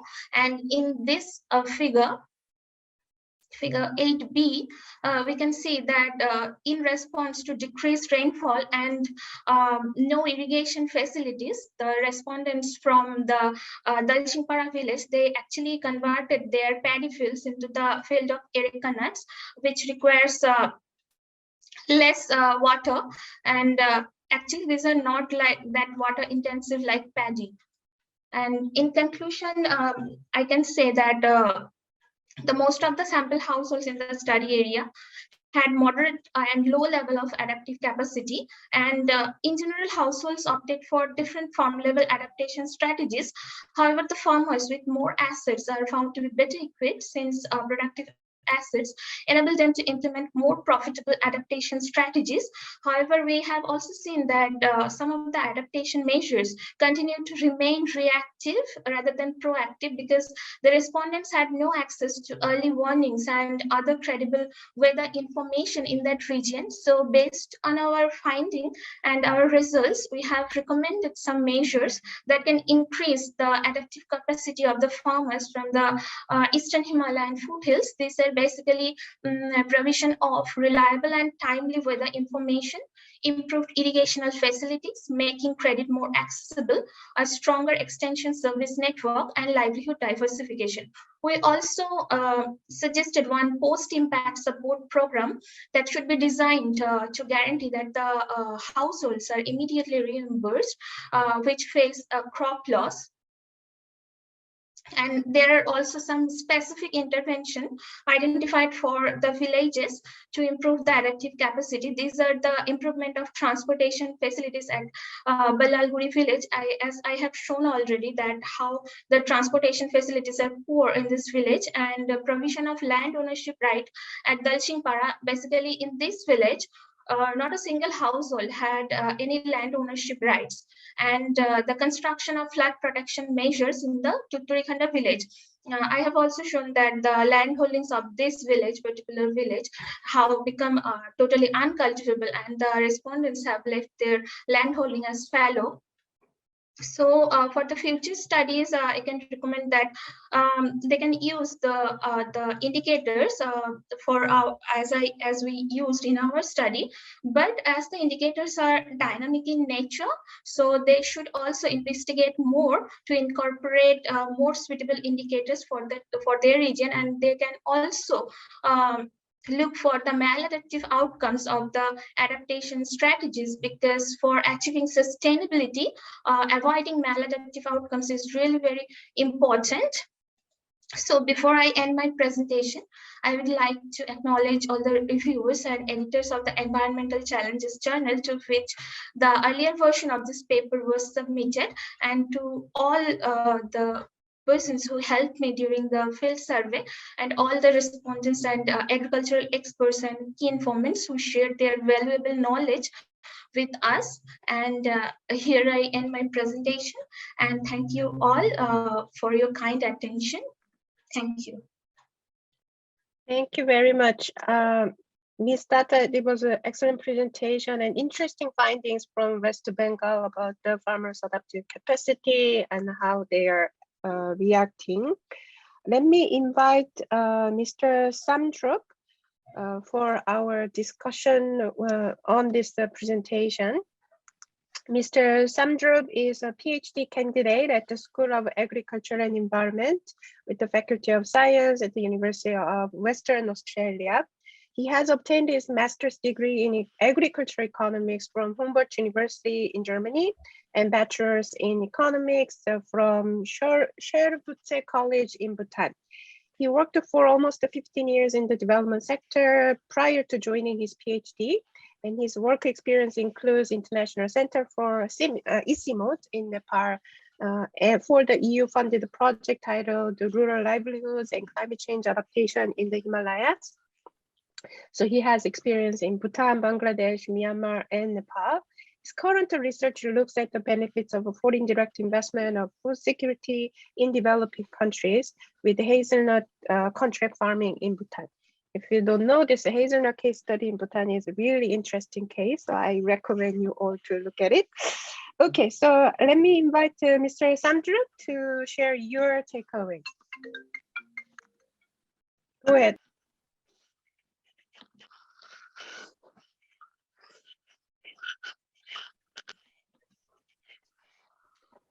Hi everyone, good morning from here. Is my screen visible? Yes, we can have a look. Maybe you can make it a screen mode.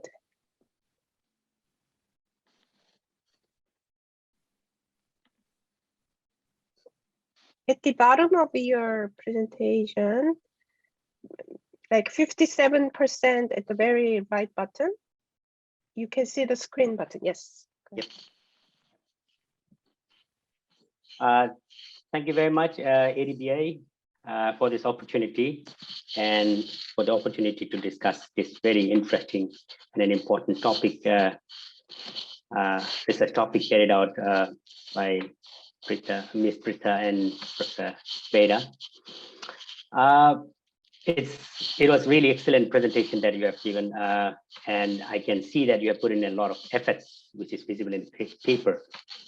But I assume that it's very less for 15 minutes to present everything that you have written. So I understand that so many things could be shared among participants. I have arranged this presentation in three categories. First, I talk about introduction of the paper in general, and then I go to the variable selection in the indexed construction, and finally I comment about results and the conclusion. It is a very excellent and a topical research, as Professor Pingali has mentioned in the opening keynote address, that the focus at the moment is mostly on the mitigation aspect, but this research exactly fills in the adaptation aspect, given that Hindu-Kush Himalayan region is one of the most fragile ecosystems. Also because the countries located in these eastern Himalayan ranges face serious issues that threaten the environment and biodiversity and human livelihoods from climate change in terms of habitat loss, species loss, and infrastructure development. And although the adaptation efforts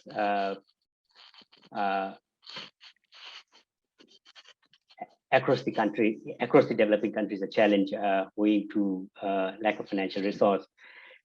For little financial resources available, the practitioners on the ground are looking for some reliable scientific evidence and data on the adaptation at the local level. So this research is really topical. We could also see that it's so well written because most climate science studies have to follow, which I think because of this, many policy makers, practitioners, and implementers on the ground are difficult, find it difficult to follow this. In terms of the paper, there is extensive coverage of the adaptation literatures, talking about the meaning relevant to the Indian context, why it is relevant for the study side. In terms of the coverage, I was also thinking along the lines of possibility to include a brief coverage of some of the capital assets that you mainly use in the main paper. For example, you already cover that in the context of natural capital, you say that rising crop water demand, declining groundwater level, and the depletion of water resources are the constraints that will slow down the adaptation efforts. Also, you say that you mentioned in the paper that there is an evidence of economic cost for adaptation. I was thinking like maybe if you could also incorporate some aspects of it in the introduction part of your paper about the human side of it, or the social capital, or like, for example, a physical capital where the poor infrastructure development, for example, like the irrigation drains that may not withstand the impact of climate change, and why and how how the implementation has to be made in accordance with the climate change. In terms of the choice of the analytic framework, I find that the use of analytical AHP in assessing the climate change vulnerability and adaptive capacity is pretty standard and widely used. And the paper justifies why AHP is preferred over a principal component or other forms of measures. In terms of the variable selection, variable specification in the industry construction, most of the variables that we have used in the study are, again, standard, which has been used in a lot of earlier studies. I have few things like if you have probably considered in your study as like additional variables in the model specification. For example,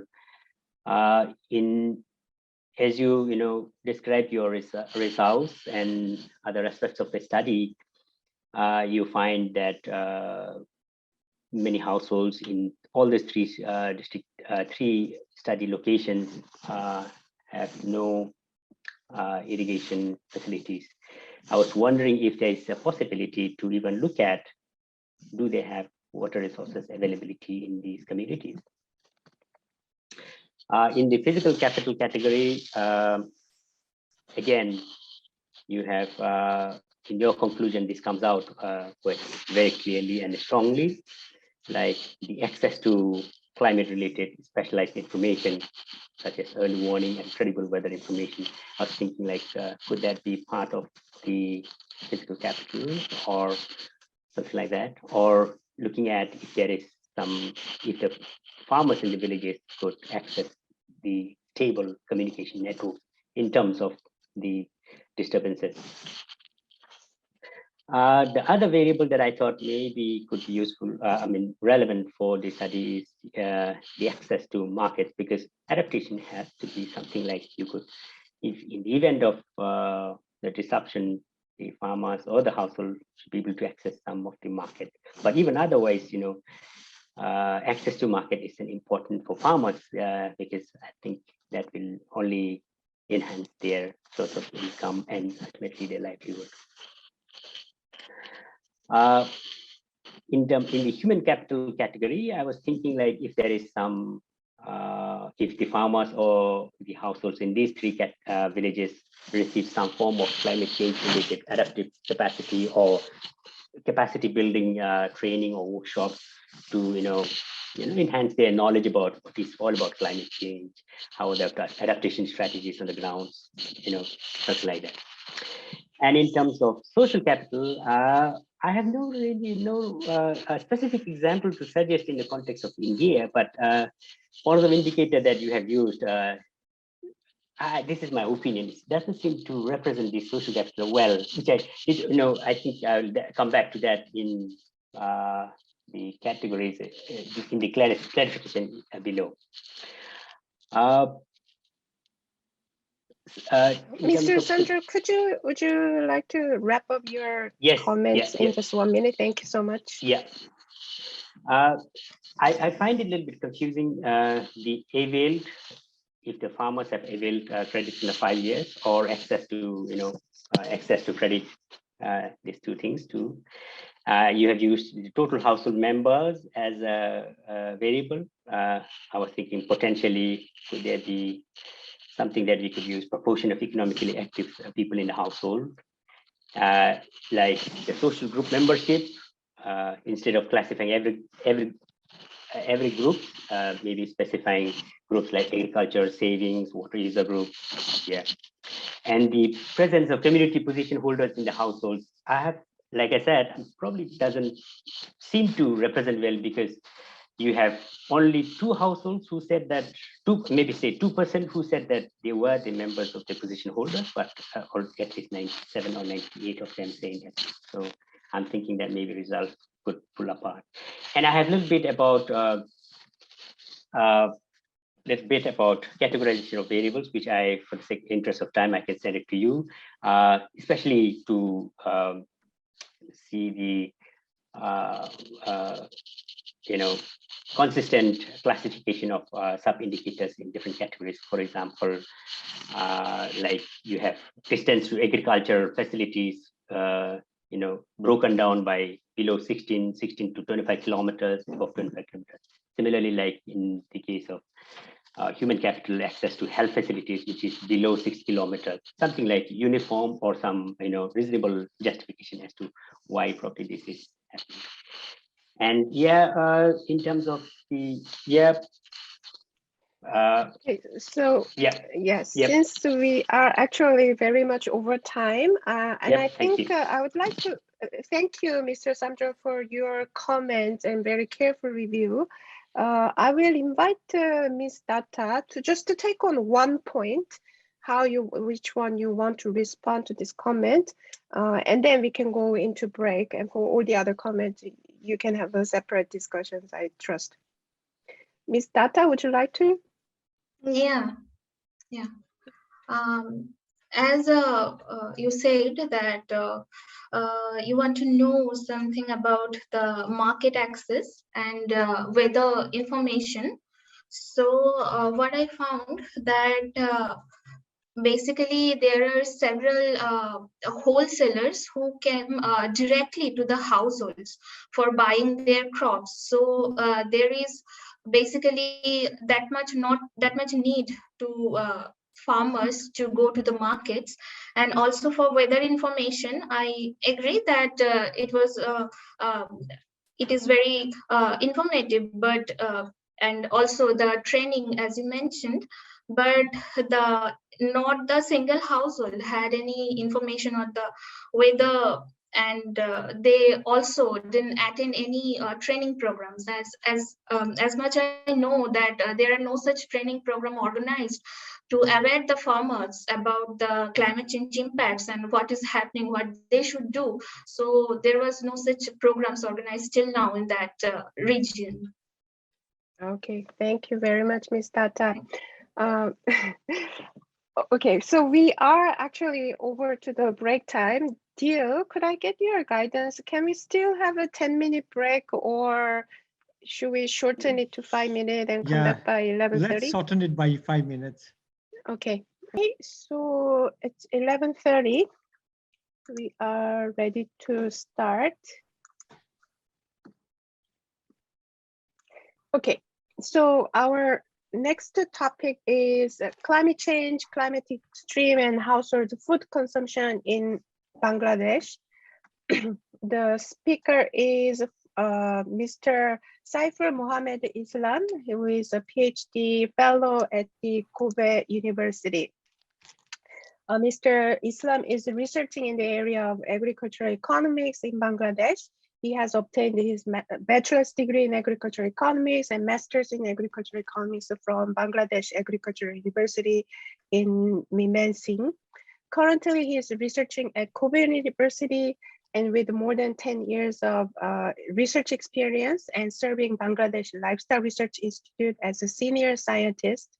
He previously worked in Bangladesh Agricultural Research Institute and Bangladesh Rice Research Institute as well.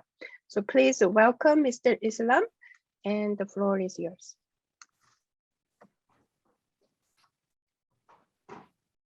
Thank you very much.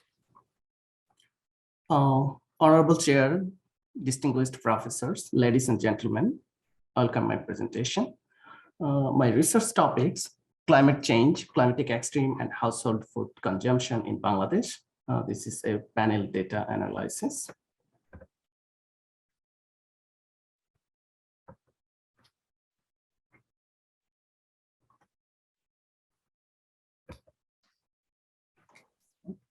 Sorry.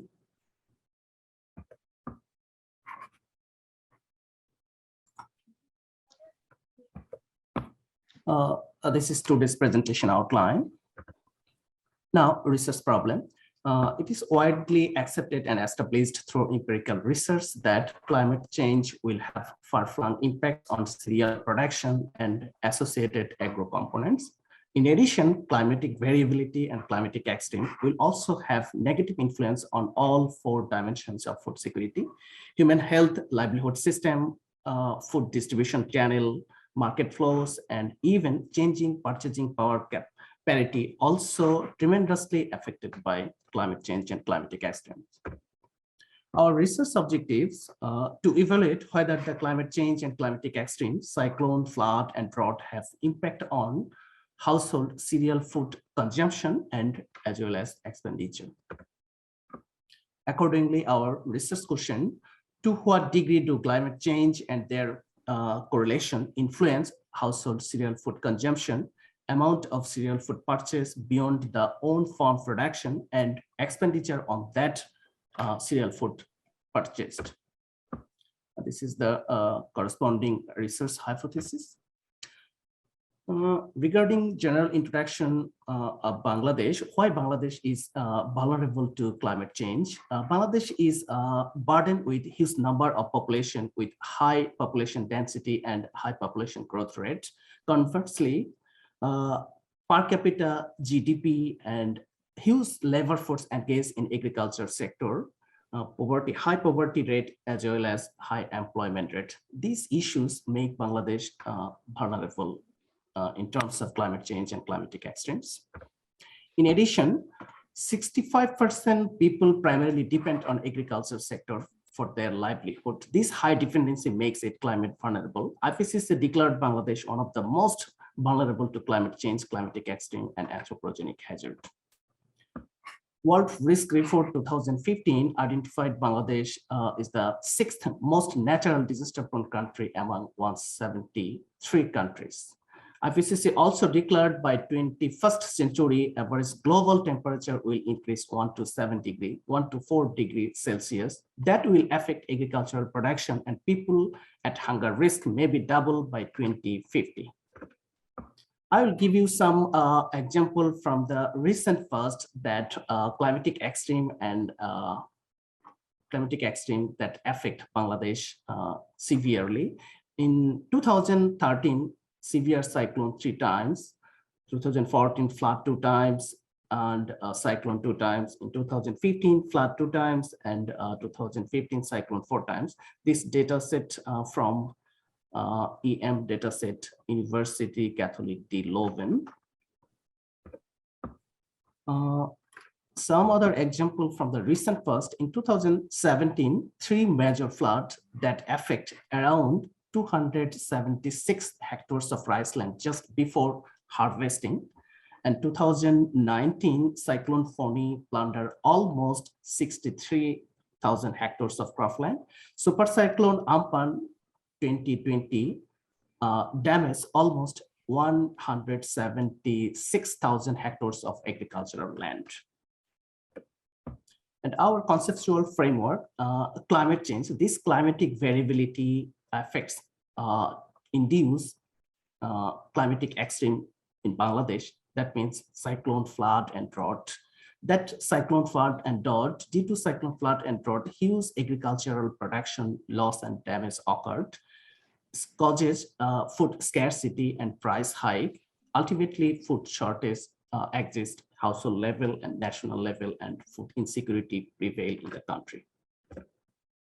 And to understand the research novelty, I will summarize some literature review from the contemporary research. Caloni and others, due to per degree global warming, mean crop yield will be declined from 3 to 10%. As others, per degree rising temperature will lead to a 6% of wheat production reduction. Mayoni, drought as well as other extreme events are favorably impacting Kenya's household food security and food consumption. Henry and others, due to tropical storm, household per capita food consumption reduces almost 1%. Korim and Noy, a natural disaster affects household per capita income and reduces food consumption. Thomas and others in Vietnam, extreme climatic events like storm significantly diminishing household consumption.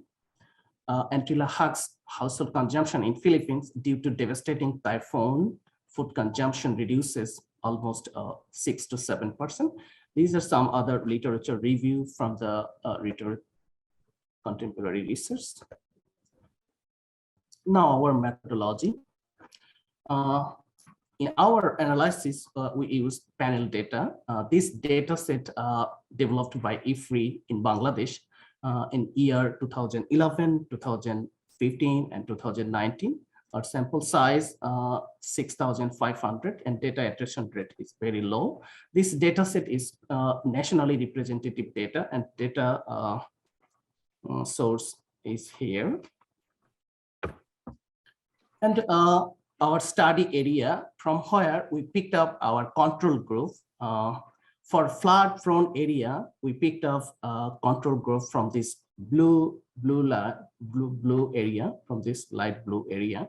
On that time, rest of the area are control group. We treated as control group. It is good to explain that not all the area are affected by climatic extreme, as well as the affected household are not equally hampered. Some are severe, some are moderate, some are minor. In case of cyclone and saline prone area, we pick up our treatment group from this green area. In case of drought prone area, we pick up our treatment group from red and light red location. And our econometric specification, in our analysis, we used differences approach in three model. Our first model, consumption per household. Consumption per household indicate household consumes cereal food in the last 7 days during the survey period. These are physical amount. Purchase per household indicate household purchase the amount of cereal food beyond their own farm production for their consumption in the last 7 days, during the last 7 days in the survey period. It is also a physical amount. Expenditure per household. Household spend money on amount of cereal food purchase beyond their own farm production in the last 7 days during the survey period. This is a monetary term, and for checking the inflationary effect, we use deflated price in this case. And 2015 and 2019 is treatment year, and 2011 and 15 is base year. Now our empirical results. For cyclone and saline prone area, in the long run, in between 2011 and 19, we found all models are significant at 5%, at 1% level. That indicates that in the long run, cyclone and salinity has strong negative impact on household food consumption, as well as household purchase cereal food from their own farm production with increasing price. In the short run, we found model 2 and model 3 also significant. That also indicate in the short run, cyclone and salinity are affecting negatively on household. And even in between 2015 and 19, we also found model 1 is significant at 1% level. Model 1 is the basic model. And this also indicates that in the recent year, cyclone and flood are very strong for their food damage and food production reduction. In case of drought-prone area, we found in the long run, our model 1 is significant. That also indicates that in the drought-prone area, the affected household are severely affected by drought due to production loss, household production loss. But in the short run, we found in between 2015 and 19, model 1 is significant. That also indicates in the recent year, agricultural drought as well as seasonal drought are major for damaging their household agricultural production. The flood-prone area, in the long run, we didn't find any strong impact from flood. But in the short run, we found model 1 is significant. That means if we see in the previous slide, in between 2011 and 15, there are several floods in 2013 and 2014, even in 2015. That's why our model 1 is significant due to massive agricultural loss caused by flood on that time. To understand the common trend over time, climate change and climatic extreme as a whole are impacting negatively on the affected group. The coefficient of the treatment group is always negative. That also indicates that due to climate change and climatic extreme, over years, the affected household are sacrificing their meal consumption, as well as they are purchasing their household commodities at inflated price on that affected areas. Mr. Islam, you have 2 more minutes. Okay, thank you. Okay. Now conclusion and policy recommendation. First, cyclone, salinity, tidal surge, sea level rise, and coastal erosion are always detrimental to agricultural production practices. In all points, we confounded negative impacts on household food consumption. In case of drought-stricken area, especially whether agricultural drought causing production loss, we found significant outcomes pointing that drought also impacting fearfully in the respective areas over time.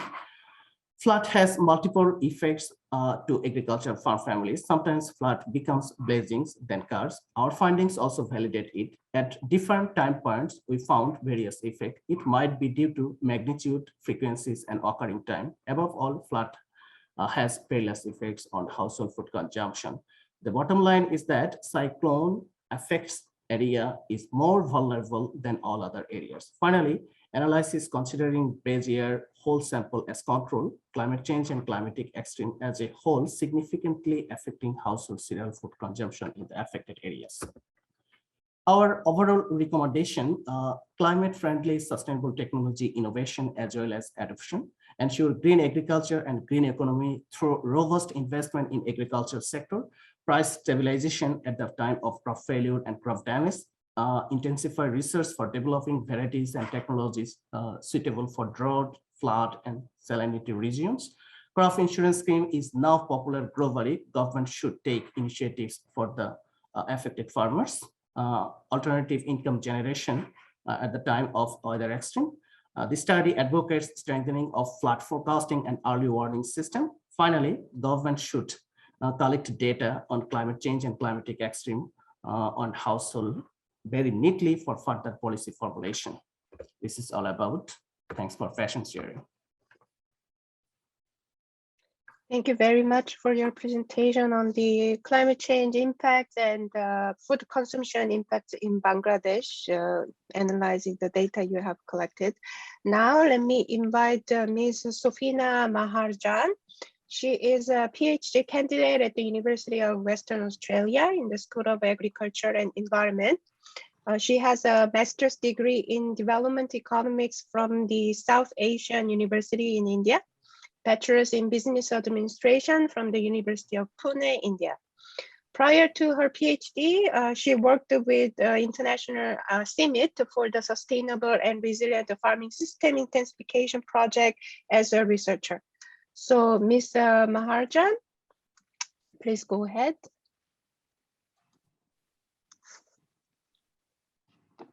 Can you see my screen? Yes, we can see your screen. I will turn on my video 2 minutes before you need to end your presentation. Thank you.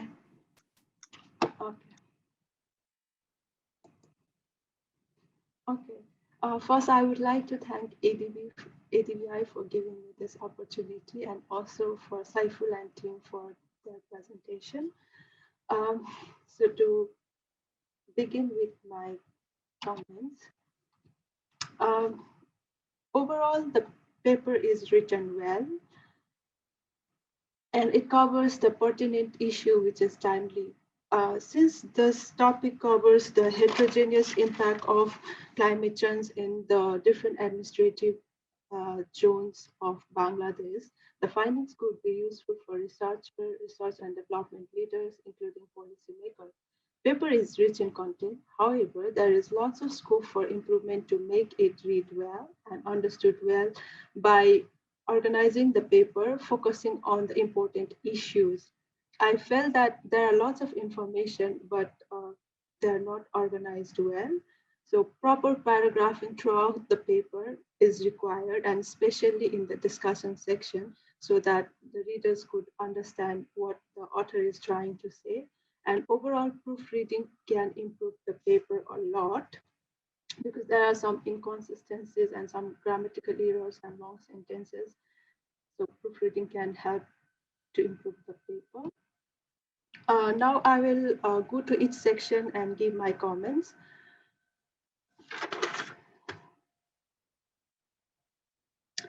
So when I read this paper, I first read this paper as a reader, not a reviewer. And what I felt was the paper lacks a little bit of organization. And to begin with, like in the introduction section, the presenter now presented in a well-structured way, but in the paper that the structure is lacking. So what I could feel is the paper could be improved by following this structure. So either the paper, the author can begin with climate issues faced by Bangladesh or a statement of a problem.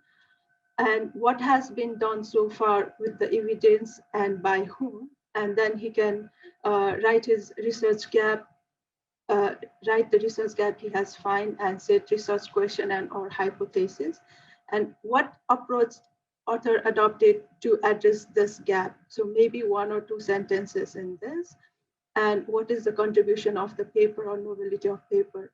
So section, what I felt is section 1.1 and 2 be merged together to make a good story.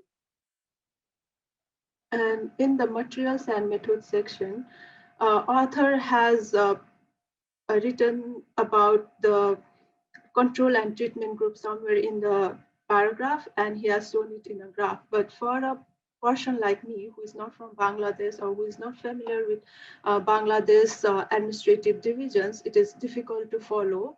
So it's better to make a separate table for each climatic shocks, indicating what is the treatment group and what is the control group for more clarity.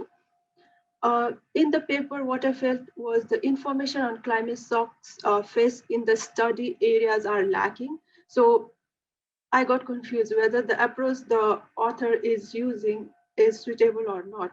Because as mentioned in the paper, if Bangladesh suffers from cyclone, flood, etc. every year, then it's very difficult to differentiate between control. It's very difficult to differentiate the impact of these events before and after the climate shocks for the districts that suffer from these shocks, both in 2011 and 2015 and 2015 and 2019. In the paper somewhere it is said there is a table for cyclone, and I could see that the cyclone occurred in both study periods. So if that's the case, then difference in difference model is not suitable, because for difference in difference model, in the base year, there should not be any treatment happening. So in this case, the climatic shocks. So I think I'm not convinced that difference in difference could be a suitable method. So maybe author might want to go back and see. And if authors can't properly differentiate whether those climate events occurred in base year and non-base year, then maybe author can try different panel models, such as first difference or fixed effect model. So first difference or fixed effect model would be same if author just have 2 time periods, which is the case in this model. So they can either go with first difference or fixed effect. So if the time period is more than 3 years, then they can go with the fixed effect model. So to see the impact of climate shocks, if you are using this fixed effect or first difference model, what you can do is you can include the dummy variables for climate shocks and years to see over the period how these shocks are affecting household food consumption or household food expenditure, depending on your research question. Then in the table, you have shown that you have compared 2011 and 2019 and used 2011 whole as a base year.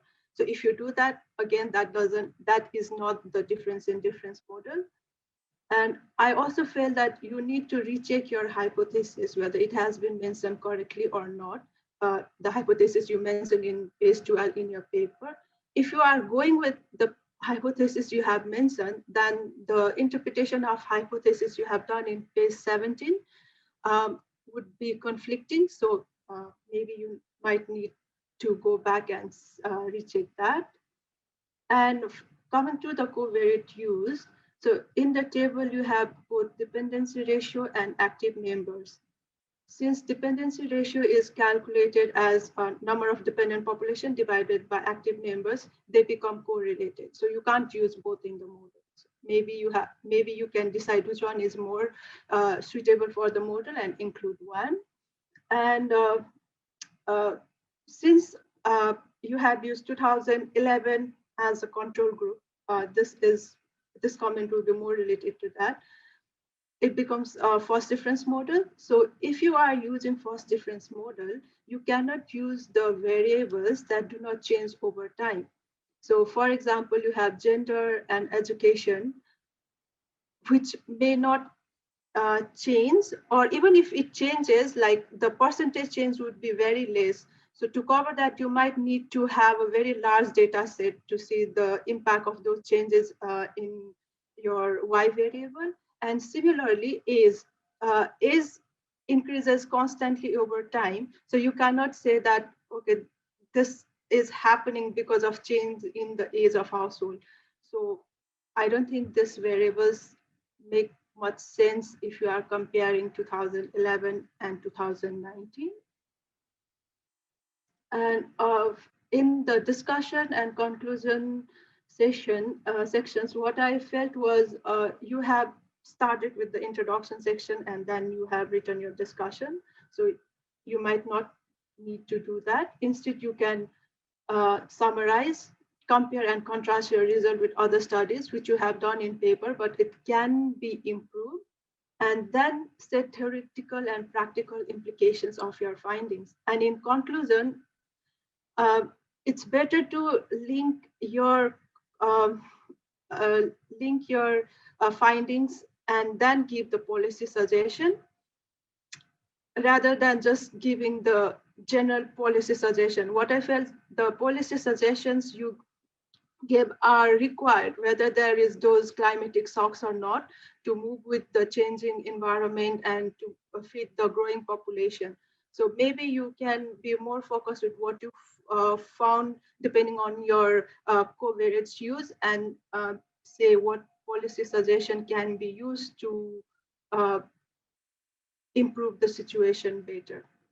Overall, since we know that impact of climate change is not evenly distributed, it's difficult to study this matter, and the author have tried well.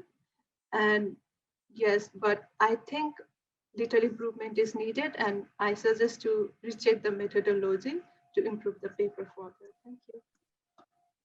Thank you very much, Sofina. I'm sure that these are very useful recommendations for Cypher to consider. We have about 4 or 5 minutes for question and answer period.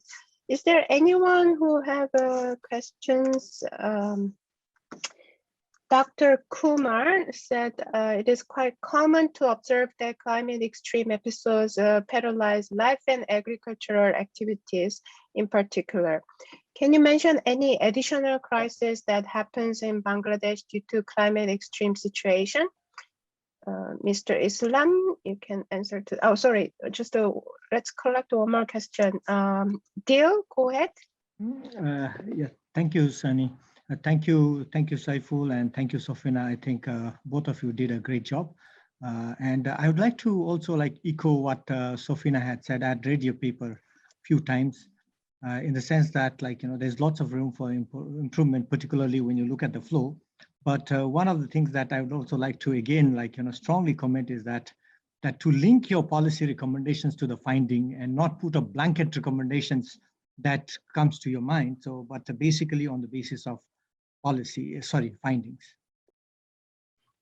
Thank you so much. Great, thank you. Thank you. So over to you, Saiful. Actually, in Bangladesh, there are several extreme events nowadays are occurring, like cyclone, flood, and drought. Except cyclone, flood, and drought, nowadays thunderstorm, extreme thunderstorm. People are experiencing extreme level of thunderstorm nowadays before raining, and other extreme events also. Suppose paddy field are just burned out due to huge sunlight and scorching sun like this. These are some other extreme events now people are experiencing, except such kind of things in Bangladesh. I think in incorporating all these things, climate change are very much prevalent in Bangladesh, and people are taking some adaptation strategies for the mitigation of climate change and their effects. These the things actually are happening in Bangladesh nowadays. Thank you for answering to that question. I don't see any more hand or questions in the chat box. ADB is also now designing a new project in Bangladesh for the crop commercialization and productivity improvement. So I also listened to your presentation, interesting me, and I noted that cyclone, not only flood and other climatic issues, but we need to pay attention to the frequency and the impact of the cyclone in the country. So thank you very much, both Saiful and Sofina, well done. We will now move to the next presentation.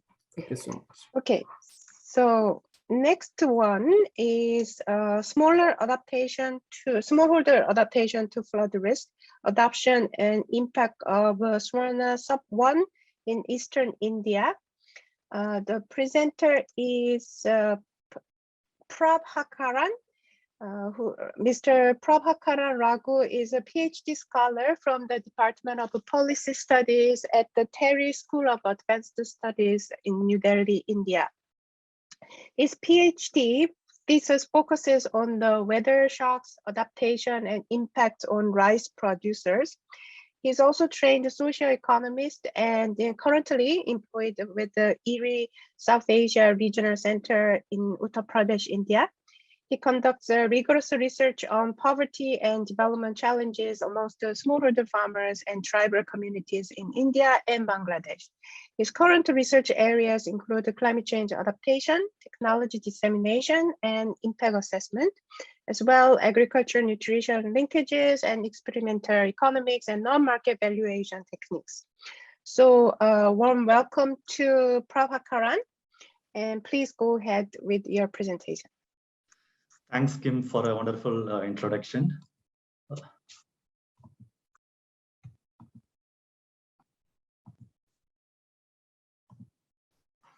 I start my presentation by thanking the ADVI, Dr. Dil, Dr. Jitendra, and the team for giving me an opportunity to present our work in the important conference.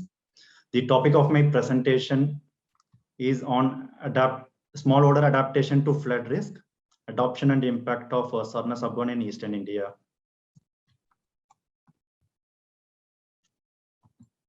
The ADBI disclaimer applied to this presentation. The overall presentation is structured in a way that I start with a brief background on climate extremes, followed by food and rice cultivation in India, methods, objectives, results, and discussion. Then I conclude my presentation. In general, monsoon risks like drought and flood alone itself accounts for 50% of production risk, particularly in South Asian context. About 16% of global paddy area is affected by flash flood frequently. In case of India, like 1/3 of the paddy cultivable land is flood prone. However, still more than 50% of rural population primarily depending on agriculture for their livelihood. Majority of them are smallholder in this region. And these climate stresses puts additional pressure on their livelihood, like impacting the seasonal income and then the poverty, etc. In the climate change literatures, as well as the recent IPCC report says that the climate extreme events like drought and flood is going to increase, and its severity is going to be significant in the coming years. When we look into the flood context in flood and rice cultivation in India, the flood even occur once in 2 to 5 years interval. It varies at a different part of the country. For example, if you take a case of Assam, the flood event is every year affair. Most paddy varieties in India can withstand submergence for around a week, but that will result in 50% yield loss. If a paddy crop submerged 14 days and above, that will result in entire crop loss. In India, around 10 to 12 million hectares of rice area is in rainfed condition, where the average yield ranges from 0.5 to 0.8 ton per hectare. This is not only affecting the income of farmers, but farmers also keep their like cultivable land fallow in this region, in some of this region, which is also highlighted in the previous presentation. So innovative intervention could play a significant role in the livelihood of smallholder farmers in developing countries, particularly in India. So for this study, we have selected 3 Eastern Indian states, namely Assam, Odisha, and West Bengal, that are prone to flood risks. If we look into these 3 Eastern Indian states, it contributes to 27 to 28% of India's total paddy area and total paddy production. In the year 2016, we have witnessed that around 88% of total paddy area in Assam is affected by flood, like 26% in Odisha and 5% in West Bengal. So here we are taking Sarna Sabwan as a risk strategy, a risk adaptation strategy. This variety is bred by the Erie scientist, which is tolerant in the submergence condition. This variety can survive up to 14 days of full submergence. But in the normal condition, the yield gain is almost nothing. It performs like all other varieties in the Eastern Indian states. But in case of submergence condition, this yield significant higher yield compared to the other varieties in the study region. So data collection was carried out in the year 2016. We identified flood-prone districts with the help of crop monitoring remote sensing team at the Erie. Then we randomly selected 160 villages in the identified flood-prone districts, and 10 rice farmers were randomly selected in each village. There was so much effort has been put since 2011 and 2012 for dissemination of this particular variety by the Erie, as well as this variety is introduced in the Indian government programs like National Food Security Mission and bringing green revolution to Eastern Indian states to mitigate the climate change events. Keeping this in mind, we have proposed two objectives. One is to study the adoption of Swarna Sabwan in the flood-prone region. The second objective is to look into the impact of Swarna Sabwan on paddy yield and its income in the normal and submergence production environment. When we look into the adoption of Swarna Sabwan in the study region, it varies significantly across the study area. For example, 17% adoption is witnessed in Odisha, respectively 4% in West Bengal and 2% in Assam. We also looked into the adoption behavior from the year 2012. The adoption is like scale neutral. We witnessed that the adoption has increased over the years. This adoption rate represent 2016. Like 52% of the like adopters reported that flood tolerant character, and 38% adopter responded that since it yields good. These two are the major criterion for selecting Swarna Sabwan for cultivation. Then we try to study the Swarna Sabwan adoption impact on its yield. So we adopted endogenous switching regression to estimate the Swarna Sabwan adoption and its impact on yield. This method controls for unobservable selection bias.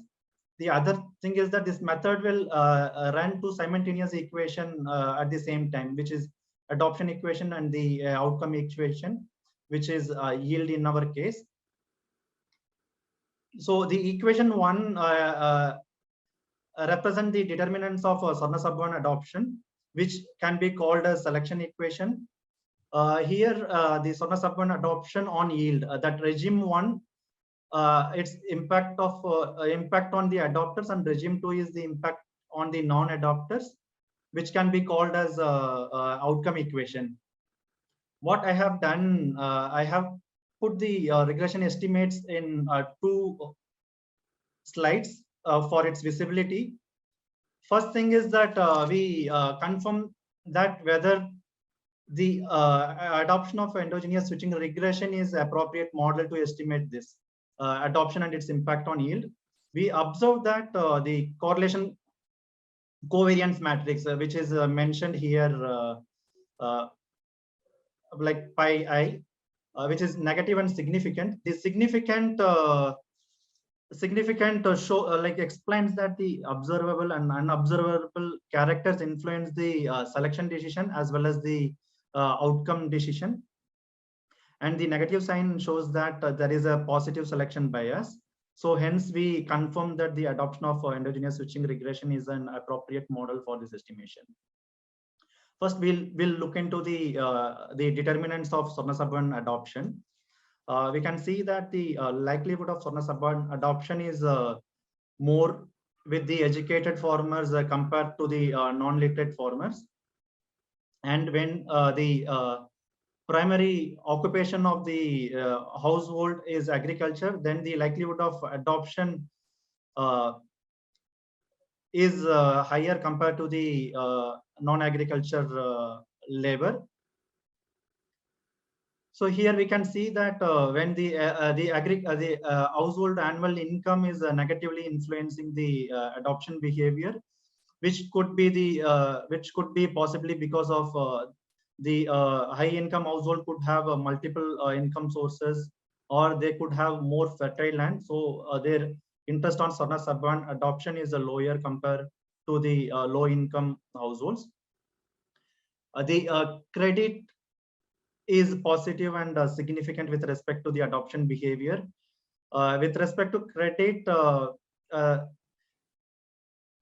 they do not want to take a risk in this context, so they would like to go for a risk adaptation strategy to get a better income or better yield from the adoption of Sabna Sub 1. Also, the cultivated land shows positive and significant impact, which shows that the farmers with a larger land size, they tend to test new technology in at least a small portion of land. That reflects here. And then most importantly, access to stress tolerant rice information. This is highly influencing the adoption behavior. So when a particular farmer or a household, they are aware of the characteristics of any particular technology, then their likelihood of testing this technology in their field is very high and significant. Also, we can look into the determinants of paddy yield for the adopters and non-adopters. I like to highlight a few characteristics in both the adopter and non-adopter male-headed households yield higher productivity compared to the female-headed households. In our sample, 87% of the households were headed by male member. So this could be because of female farmers in the developing countries are constrained with inputs, markets, etc. This could be one of the reason. And we could see that like livestock rearing, not livestock rearing.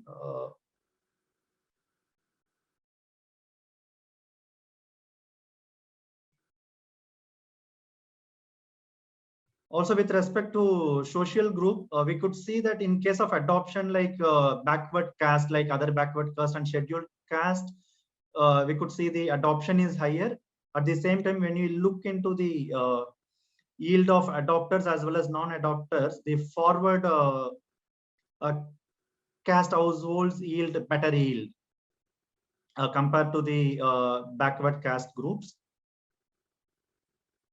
And then cultivated land is negatively and significantly influencing the paddy productivity, which shows that smallholder farmers are more efficient in terms of attaining the higher yield in case of both adopter and non-adopter.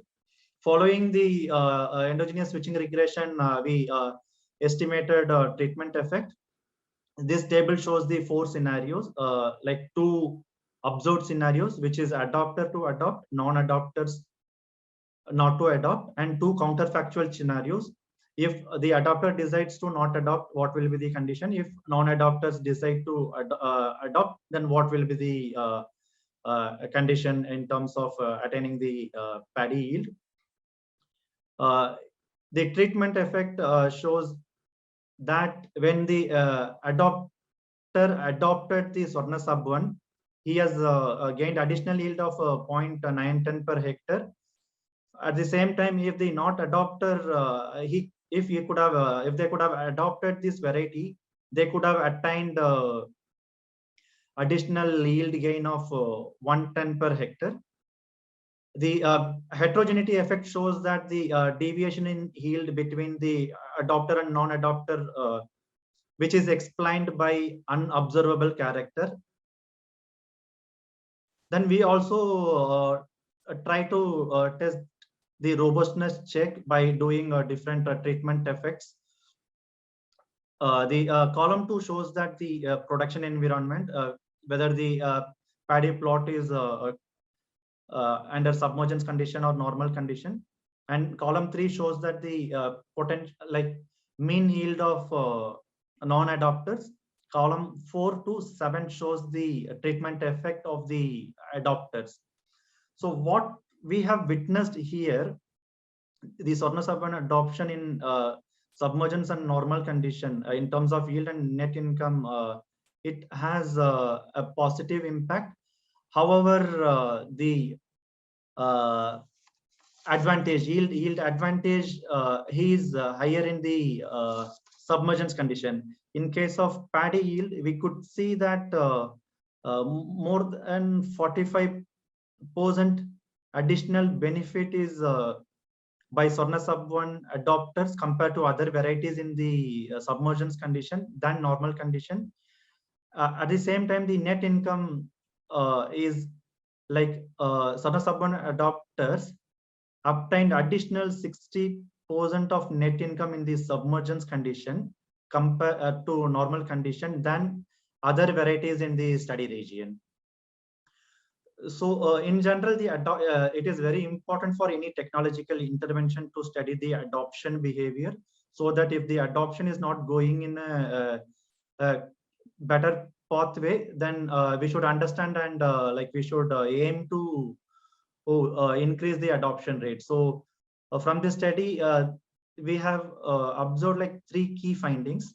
One, the adoption rate varies across the study region which are prone to flood. The other one is that the adoption behavior is positively influenced by education, credit, social group, cultivated land, and access to information. Third one is that the Sorna-Sabban adoption has proved that it has a higher yield and income advantage in the submergence condition compared to other varieties in the study region. So we would suggest to recommendation to increase the adoption rate. Effective seed dissemination and promotion of the variety is recommended. Second one is that from our result, we have witnessed that the influence of access to information on stress tolerant rice variety is significant in terms of adoption behavior. So the quality information on the variety, like how many days the variety can deal with the submergence, and what will be the potential yield at different level of submergence condition, and other related information and awareness about this variety could play a major role in the adoption decision. So I would like to acknowledge the time spent by farmers for giving their farming experience, and I also thank my supervisors, Dr. Shukanya Das and Dr. Prakashan, for their continuous support during this study. Thank you very much. Now we would like to invite our discussant, who is Mr. Fatih Kirsani. I hope I'm pronouncing your name correctly, who is a graduate teaching instructor at the economics department with the Colorado State University. He's also a PhD candidate, also a senior researcher at IAN Institute. He's currently working on the impact of corruption on growth and income inequality in the Middle East and North Africa. So Faith, go ahead.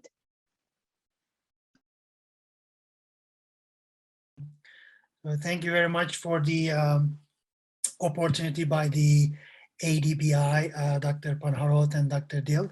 So I really appreciate. So let me start sharing my screen.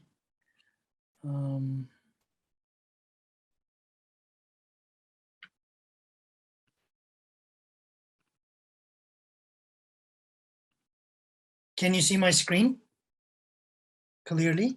Yes, we can. Yeah, we can see it. This is of course the disclaimer. So I really appreciate Dr. Prabhakaran for your presentation. So I read the paper. I really appreciate for the work So it's very nice to actually to know more about the Suvarna sub-1. I heard it before, but this paper actually gave me more opportunity to actually research on that further. Like overall, this paper, as you mentioned, actually analyzes how the choice of Suvarna sub-1 by farmers as a coping strategy against flood risk affects the outcome of the crops and income of the farmers. So when you select like the 3 eastern like states in India, Assam, Odisha, and West Bengal. So of course there are several reasons. Some of them I think you mentioned in the paper, that there are specific reasons that why you choose these 3 states. And one of them is these 3 states nearly contributes 27.5% of the country's total paddy area and production in the year 2015-16, according to Vietal et al. So and of course, this is a survey data, and I was thinking maybe for the first, like future work, or when you get the reference report for this research, you may want to see the opportunities to increase the coverage. I'm not sure if possible, but that's what I noticed when I read the paper, at least from the introduction. So for the data part, you're selecting like 160 villages randomly selected from each state, and you're having 480 randomly selected villages eventually. So when I look at your descriptive statistics, what I noticed was the illiteracy rate is 8.8% on the adopters of Suvarna sub-1, and 22.1% in non-adopters. And of course, my understanding is that education is very important here. And when I look at the higher education, it's 11% versus 4% respectively. So since the education is important, I may want to see maybe in the future work, like what kind of policies are carried to increase the awareness of Suvarna sub-1 among these 3 states and in other flood dominated states in India. And also one point in the data descriptive statistics that you're talking about how caste groups actually are dominated, like 45% for the backward caste, 18% for the scheduled caste and backward caste, etc. So as an outsider, as a reader, so I want to know, like, at least I may want you to elaborate on that more, what these numbers are telling me in terms of the caste system and adoption of Suvarna sub-1, because I'm very unfamiliar with Indian caste system. So it would be better for foreigners to understand what's going on in these descriptive statistics. What do they tell us in terms of the caste system? So when you look at your methodology, the stochastic frontier model, yes, Cobb-Douglas stochastic frontier model is widely used in agriculture studies, which I really appreciated that part. And on the part that I want to actually emphasize more is the counterfactuals that you're using them more. So for example, what I mean by the counterfactuals, for those who haven't read the paper yet, so you're looking how adoption of non-adopters and non-adoption of adopters affect the total outcome and income for farmers, which is actually very good to see. That actually helps to policymakers a lot along the way when they want to create awareness about Suvarna sub-1, which is very good. So I like that. And then along with your treatment effects, heterogeneous effects, and endogenous switching regressions. So for your results, for figure 1, you're having 9% adoption rate in the pooled like group on these 3 groups. So do you think that or isn't it too low? I'm talking about figure 1. And for your OLS regression results for table appendix 3, do you think that R-square is a little bit low? And then what will be the ways to increase your R-square a little bit, at least to explain the dependent variable more? And also one of the figures that you shared, there is actually very big volatility in the adoption rate in 3 different states. So what do you think that, or I may want to see more this on the paper, that the idiosyncratic characteristics of Assam, Bengal, and Odisha. What happens in these 3 states, characteristics that the results or the adoption rates are very volatile. And when the second part of your results, when I look at the how Suvarna sub adoption increases the paddy yield, which is 9.1%, I think it's very good. So that will help to policymakers also along the way. And I want to actually focus on Appendix B1. So what are the differences in both figures? Like, they look very similar to me in terms of the distribution of individual technical efficiency. And also when I look at your maximum likelihood estimation results with the endogenous switching regression, so you're getting the estimated coefficient of correlation between Suvarna sub-1 adoption equation and paddy yield function is negative. So I might have confused on that, but isn't it the opposite of what you expect? So I'm a little bit confused on that. And when I continue with the results, which I asked this question before, when it comes to people belong to backward castes or forward castes, I want to see like more elaboration on that. So in table 4, for example, you're talking about the productivity of farmers belonging to forward caste is significantly higher. Are you talking here according to the reference group? Because when I look at the other castes and scheduled caste coefficients, they are positive. So does that imply that they are better than the reference group or not? So a little bit more elaboration will be better here too. So, and also you're mentioning that the smaller lands are more efficient. And I think that this is related how to utilize the land. So I may see maybe efficient lands can be used or bigger lands can be used efficiently.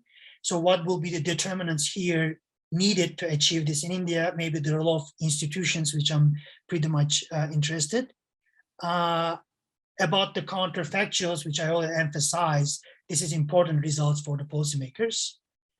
And lastly, what I want to conclude was in the future research and policy implications one, if you elaborate more on the importance of education, creating social awareness, how supporting Suvarna sub-1 will be compatible with the higher technology, and of course, institutions like the communication between government authorities, local municipalities and farmers, etc., will be very important, as well as the climate policies of the Indian government, local and federal, in the long run. So I really appreciate for your time, and this is for my discussion part. I hope I wasn't very too much over time. So I was just checking. No, you did it very well with the time management. Thank you for excellent remarks, followed by excellent presentation. So, Mr. Raghu, would you like to address some questions raised here? First? Thank you, Dr. Fatik, for good insights, and then some of the suggestions are also really good. First, with respect to that correlation coefficient on the correlation coefficient of adoption and the equation model, the negative sign shows that the positive selection bias, which means when they go for adoption, that's impact on outcome equation is positive. Mm-hmm. When it is positive, it is reverse the case. Oh, okay. Maybe I so that is one thing. Yeah, very good. Yeah. So other things like we will consider your suggestions, like where we can use it in appropriate places in the manuscript, which will add value to our paper. Yeah. Thanks once again for careful look into our paper. Yeah, of course, my best. Thank you very much for the presentation. Thank you so much. Yeah.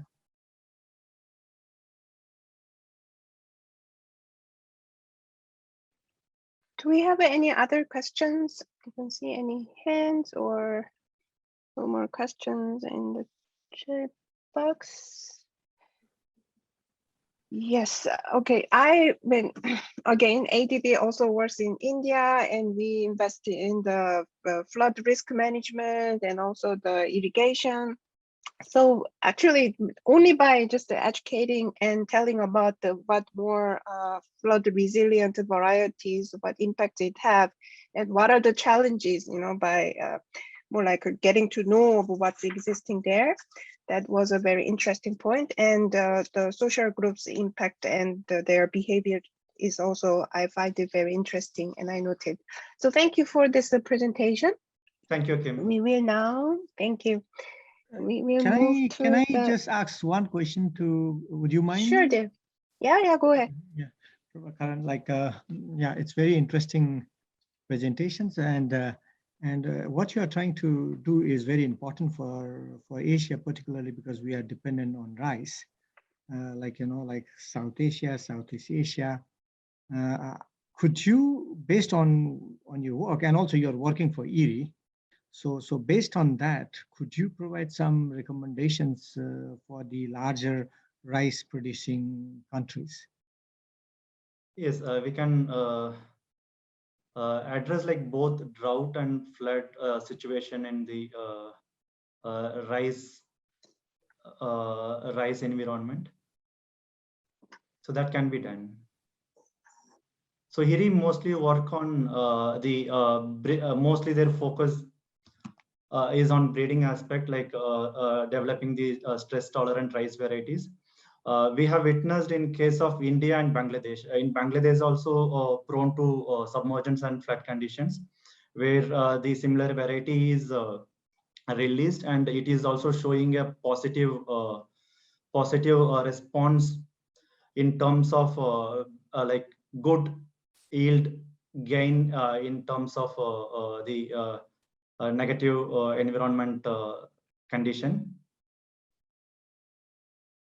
Seed being a primary input for agriculture, these varieties without altering any other management practices, like for example with similar agriculture, like similar fertilizer application, this doesn't require like additional fertilizer use.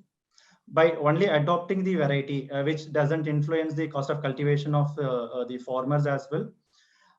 In case of any flood situation or drought situation, farmers will be in a safe side to attain some decent yield given the severity of drought or flood. So adoption of like either drought or flood tolerant variety could play a significant role in the farmers' income, particularly in the drought or flood prone region in any country. And with respect to adoption of any technology in agriculture, it will take its own time. We have witnessed in several technologies that adoption always takes place slowly, because of farmers, they don't have immediate trust on any technology. They have to either see it physically in any field experiments, or like in neighbors farmers field, etc. So awareness on those is very important for adoption of any particular technology. So that also need to be ensured with good quality information that need to reach farmers, so that they will aware that this variety will perform good at this level of severity. If it goes beyond that, then they should also accept that farmers will have to incur a heavy yield loss. So the quality information on any particular technology will also play a sustainable adoption in the long run. Yeah, about the extension and changing farmers' behavior, because of the reasons what you just described, these days, what ADB project trying to do is we try to do 4 rounds of support to farmers. That one is the public extension services, that improving the knowledge center and the government officers, let them know about what other climate resilient varieties and the production technologies are out there. So that's one way of doing it. Secondly, we also work with the private input suppliers, because they are the first to contact with the farmers. Farmers normally just ask the input providers, how much fertilizer do I use? How frequently do I apply? So we also train the private technicians. Thirdly, we also do the lead farmer based, the farmer to farmer extension. because that's one of the most effective way of getting to know. They see the neighbors, how they are doing, and then follow the direction. And the fourth one is that using the digital technologies based on the soil information, weather information, water information, more evidence-based advices we try to give the farmers. So this is more innovative side that we bring in technologies and tell the farmers. And because of behavior change takes, you never expect how they will change the behavior. And that's why we try to do all rounds of effort support to the farmers. You Okay, are so right, with that actually. remark, Actually, these 4 factors have played low adoption in West Bengal and Assam in our adoption study. You are actually right. Great. Thank So you. Thank you Excellent. so much, Okay. Sonny. I think like what you pointed out in these 4 words, I think it encompasses everything. Yeah, thank you very much for those. Thank you. Thank you. Thank you. So I believe that the next presentation is our last session of day 1. Let me invite our next presenter, just to give me 1 second. That the next topic is assessment of rice households' livelihoods in Eung Hae An province of Vietnam. The presenter is Tian Diem Ho Eun Yen, lecturer at Tian Giang University. I hope I'm pronouncing your name correctly.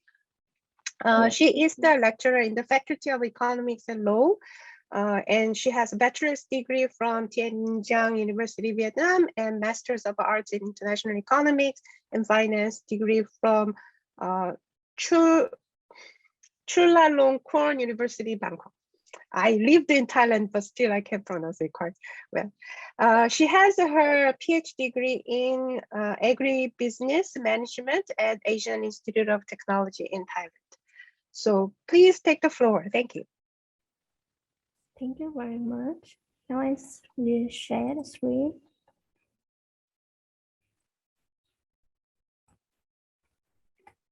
Can you see it clearly? Yes, we can see the screen. Thank you. Okay, thank you. Okay, good morning from Vietnam. My name is Tim from the university. Today I would like to present my topic about an assessment of rice household livelihood in Nghệ An province of Vietnam. This is the agenda of my presentation. First, introduction, second, material and methods, third, result and discussion, and lastly, that's the conclusion. First session is about the introduction. As we all know that rice is the staple food in Vietnam, and Vietnam is one of the rice exporters in the world. Vietnam rice is mainly cultivated in the Mekong River Delta, Red River Delta, and the North Central Coast. Rural regions significantly contribute to the national food security and the livelihood of millions of people. However, Vietnam is one of the countries most affected by climate spread in Asia because its distinctive topography with a long coast of approximately 3,000 kilometers. Compared with other regions in Vietnam, the North Central Coast suffers much higher extreme weather conditions due to its topography, with the long coast of more than 600 kilometers. However, this region has been given a little notice with a few typical studies. Yet some studies have just focused on assessing one climatic factor separately, such as drought, flood, heat waves, or cold spell. Therefore, the impact of vulnerability to multiple climatic spread in Vietnam are not well examined, creating difficulty for policymakers to design proper livelihood strategy in the context of increasing extreme climatic spread. The next session will provide an overview on climate change in Asia. In Nghệ An, located in the north central coast of Vietnam, Nghệ An is the largest province with a rounded population. Given the combination of complex topography with mountains, hills, rivers, and coastal areas, the impact of increasing climate change, people in the low-lying area have been threatened by the risk of heavy rainfall, storms, and floods in the last 3 decades. Floods have occurred from 5 to 7 times in summer and fall. Droughts occur twice in summer and winter, where heat wave and cold spell occur at the peak of the summer and winter. Those events cause adverse effects on economic growth and human well-being in Nghệ An. Now, the prolonged heatwave often happens from June to July, up to 43 degrees Celsius during 1 week to 1 month, causing water shortage and significant loss of summer-autumn rice production. Cold spells often occur from December to February, leading to the death of livestock and loss of winter-spring rice production. Based on the historical data, the Ministry of Natural Resources and Environment reveals that temperature and annual rainfall will increase by the end of this century. Next, based on the historical data, the Vietnam National Center for Hydrometeorological forecasting showed that prolonged drought happened in Nghệ An due to the late coming of the rainy season and the uneven distribution of rainfall. On the other hand, extreme rainfall caused floods across many areas in this province. Therefore, in this study, we have two main objectives. First, we aim to identify the level of vulnerability to limited spread of breast household in Nghệ An province. Secondly, we aim to examine the factor affecting household vulnerability to limited spread in Nghệ An province. And the next is about the rationale of the study for the policymaker. We expect that this study will provide several policy indications to reduce household vulnerability to limited hazard and enhance their resilience to the impact of climate change.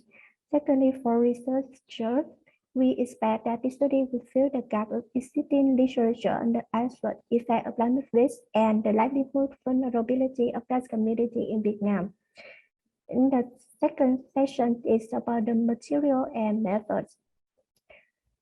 In Nghệ An province, we select the three districts, Yên Thành, Diễn Châu, and Vinh Lưu district because they are the three biggest rice producing areas. Moreover, according to the People Committee of Nghệ An province, households in those areas were vulnerable to climate hazard. Especially, Diễn Châu and Vinh Lưu are located in extremely low land, about 0.2 meters above the mean sea level. And for assessing the climate effect, we adapt Yamani formula to calculate the minimum sample size of the study, and we have the number 400 response. However, due to COVID-19 and several issues, the total sample size of our study is 396 response, and that number is used for data analysis.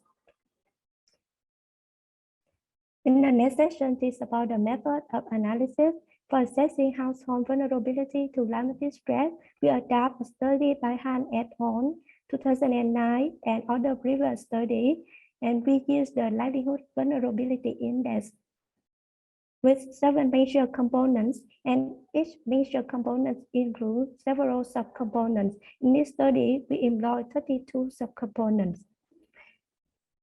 To calculate the LVI, firstly, we calculate the value of each subcomponent, and next we calculate the value of each major component. And finally, we use equation 3 to calculate the value of LVI. In this study, we adapt fund run from 2011, and the LVI was classified from 0, not vulnerable, to 1, extremely vulnerable. And for the second session, to assess the factor affecting household vulnerability to climate spread in Nghệ An province, we use 24 variables in a beta regression analysis. Firstly, I just use 23. However, we want to find the nonlinear effect of the age variable, so we add one more variable, that's the age square variable, to find the nonlinear effect of the age and the farm size. And next, this is the interpretation of the result. We need to differentiate the way how to interpret between the numerical variable and the binary variable. And the next section is about the result and discussion. we provide an overview about the descriptive statistics of rice households in the study area. We found that there were more male farmers than females, and farmer association and growing offer many supports to the farmer. However, not all of them receive those supports, and many households have sufficient resources for agricultural production. And that's before a high proportion of Asian farmers, and many laborers were essential during the big time of the season. Small farm size in the study area often would significantly improve household incomes, and many households did not receive training courses. And next, for the frequency of climatic events in the study area, we found that most respondents suffered floods, headwaves, cold spells, and droughts in the 3 districts. In the next session, Table 3 shows the level of household livelihood vulnerability index by district in the study area, and we found that most the household was slightly vulnerable to climate stress. Next, Table 4 shows the result of the beta regression for assessing the factor affecting rice household vulnerability to climate stress. We found that age and farm size had the non-linear effect on household livelihood vulnerability. On the other hand, gender, family labor, or farm income, property, formal credit, irrigation, flood, drought, and the location effect of Diễn Châu district positively affect the value of livelihood vulnerability index.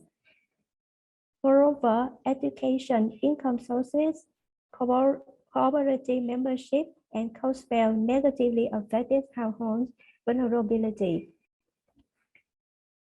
And the explanation is in the table. In the next session is about the conclusion and recommendation. As I mentioned below, in the study area, rice household was slightly vulnerable to climate stress, and livelihood diversification reduced vulnerability. Climate factors like cold spell, flood, and drought, institutional factors like farmer association, agricultural cooperative, farmer credit, and irrigation. Social demographic factors and location factors were major factors affecting the livelihood of rice households in the study area. Based on the findings, we have several recommendations to enhance climate shock preparedness, farmers' resilience, food security, as well as farmer livelihoods. But we should invest in early warning system, invest in building adequate irrigation system, participate in food security projects, developing social network and training courses, provide subsidy and access to formal credit for the poor farmer, and encourage farmers engage in crop diversification and climate smart agriculture. And beside the contribution, our studies still have some limitations. For example, the use of LVI and dummy variables, because by a result, the use of cross-sectional data in 2020 only, and it cannot provide medium or long-term prediction for better adaptation strategy. And the study area will limit it in the 3 districts of Nghệ An province, and it may be not become the representative for the whole North Central Coast area. And thank you for your attention. Thank you very much, Tian. Now I will introduce our discussant, Dr. Madhu Smita Dash, who is an assistant professor with the School of Humanities, Social Sciences, and Management at the Indian Institute of Technology, Bhubaneswar. She has completed her PhD in economics from the Indian Institute of Technology, Kharagpur, in her thesis titled Economic Analysis of a Biodiversity Conservation, the Case of Similipal Tiger Reserve in India. She has discovered the synergies and trade-offs between conservation of ecosystem services and local livelihood sustainability in this paper. Her primary research interests are in the field of environment economics, new institutional economics, and economics of natural resources management and rural development. Currently, she's working on issues related to renewable energy contribution to sustainable rural livelihood and transboundary water conflict. So Dr. Dash, please go ahead. Yeah, thank you very much. Am I audible? Yes, we can hear you. Yeah. Thank you very much. Morning greetings from India. Let me just upload my slide.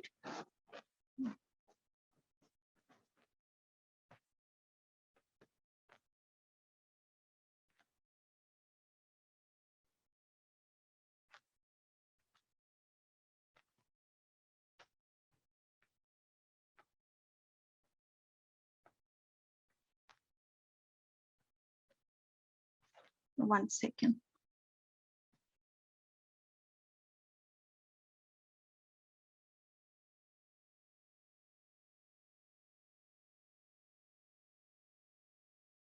Yeah, is it visible? Yes, we can see the slides. Can you please confirm? Yeah. Thank you very much. Okay. Yeah. So thank you, Dr. Tien, if I am pronouncing your name correctly. First of all, I want to appreciate for such an extensive work amid pandemic time. Probably the work has been done during last year, 2020, between the month August to November, if I am correct. So kudos to your effort. And this is an extensive, household survey. As we all know, natural hazards are considered to be one of the major drivers, in increase in food insecurity in most of the developing countries. And farmers, they are more vulnerable or exposed to climate disasters. So in Vietnam, given that Vietnam is one of the maybe a low income country or developing country, it's an emerging market economy, and it's a coastal nation. So obviously it is supposed to it is exposed to many climatic disasters or climate stress, beginning from your flood, cold spell. Probably the author has already mentioned in her paper. So it becomes imperative to do such kind of work, and amid this pandemic, obviously pandemic, which is an outcome or outburst of natural degradation, we can say environmental degradation. Of course, these kind of studies become imperative in the academic world. Yeah, so the author attempted to address this two important objectives through the first objective is addressed by livelihood vulnerability index, and second one, she used beta regression. Three districts have been chosen for sampling. And what I like about the paper is, obviously it's one of its kind which include all the climatic stress which right now Vietnam is going on, starting from heat wave to cold spell, flood, droughts, everything. That means in her regression she has used all these four climate stress variable. So the study, I believe, it's an important addition to existing body of literature, which are in the world of vulnerabilities studies. And I really like the sampling strategy which she has used in her work.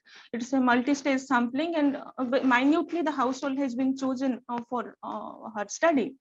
And because of that, it calls for international aid, international help to build, these communities' adaptive capacity. If outside world can help, to boost these households, to help Vietnam at a macro level, that will be reflected in micro level.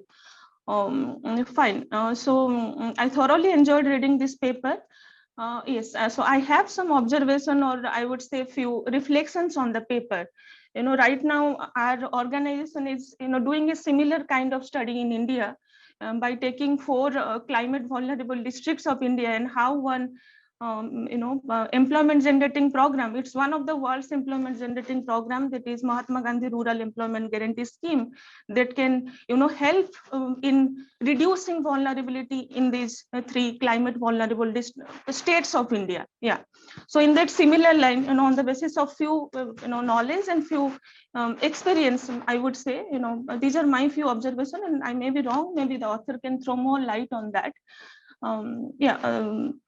One of the first observation has been already cleared from her presentation. She has already explained the variables in the table and its hypothesized impact relationship between dependent and independent variables. So it's clear, please ignore that. Yeah, coming to what I think that while running that beta regression, it would be better to do a pairwise correlation matrix, a correlation test between the quantitative variables which are used in the model with that of the dependent variable, so that beforehand we can know what kind of relationship the quantitative variables have on the dependent variable, which might affect subsequently the overall regression model.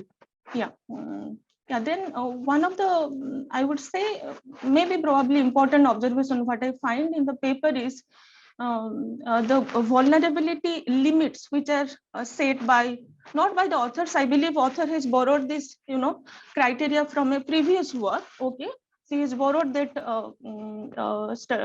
this criteria from an existing work, where vulnerability, after finding this vulnerability index, it has been the extent of vulnerability or the intensity of vulnerability has been divided into 4 criteria. One is not vulnerable if the value ranges from 0 to 0.3, then 0.3 to 0.31 to 0.46, it's slightly vulnerable, and obviously then highly vulnerable and extremely vulnerable.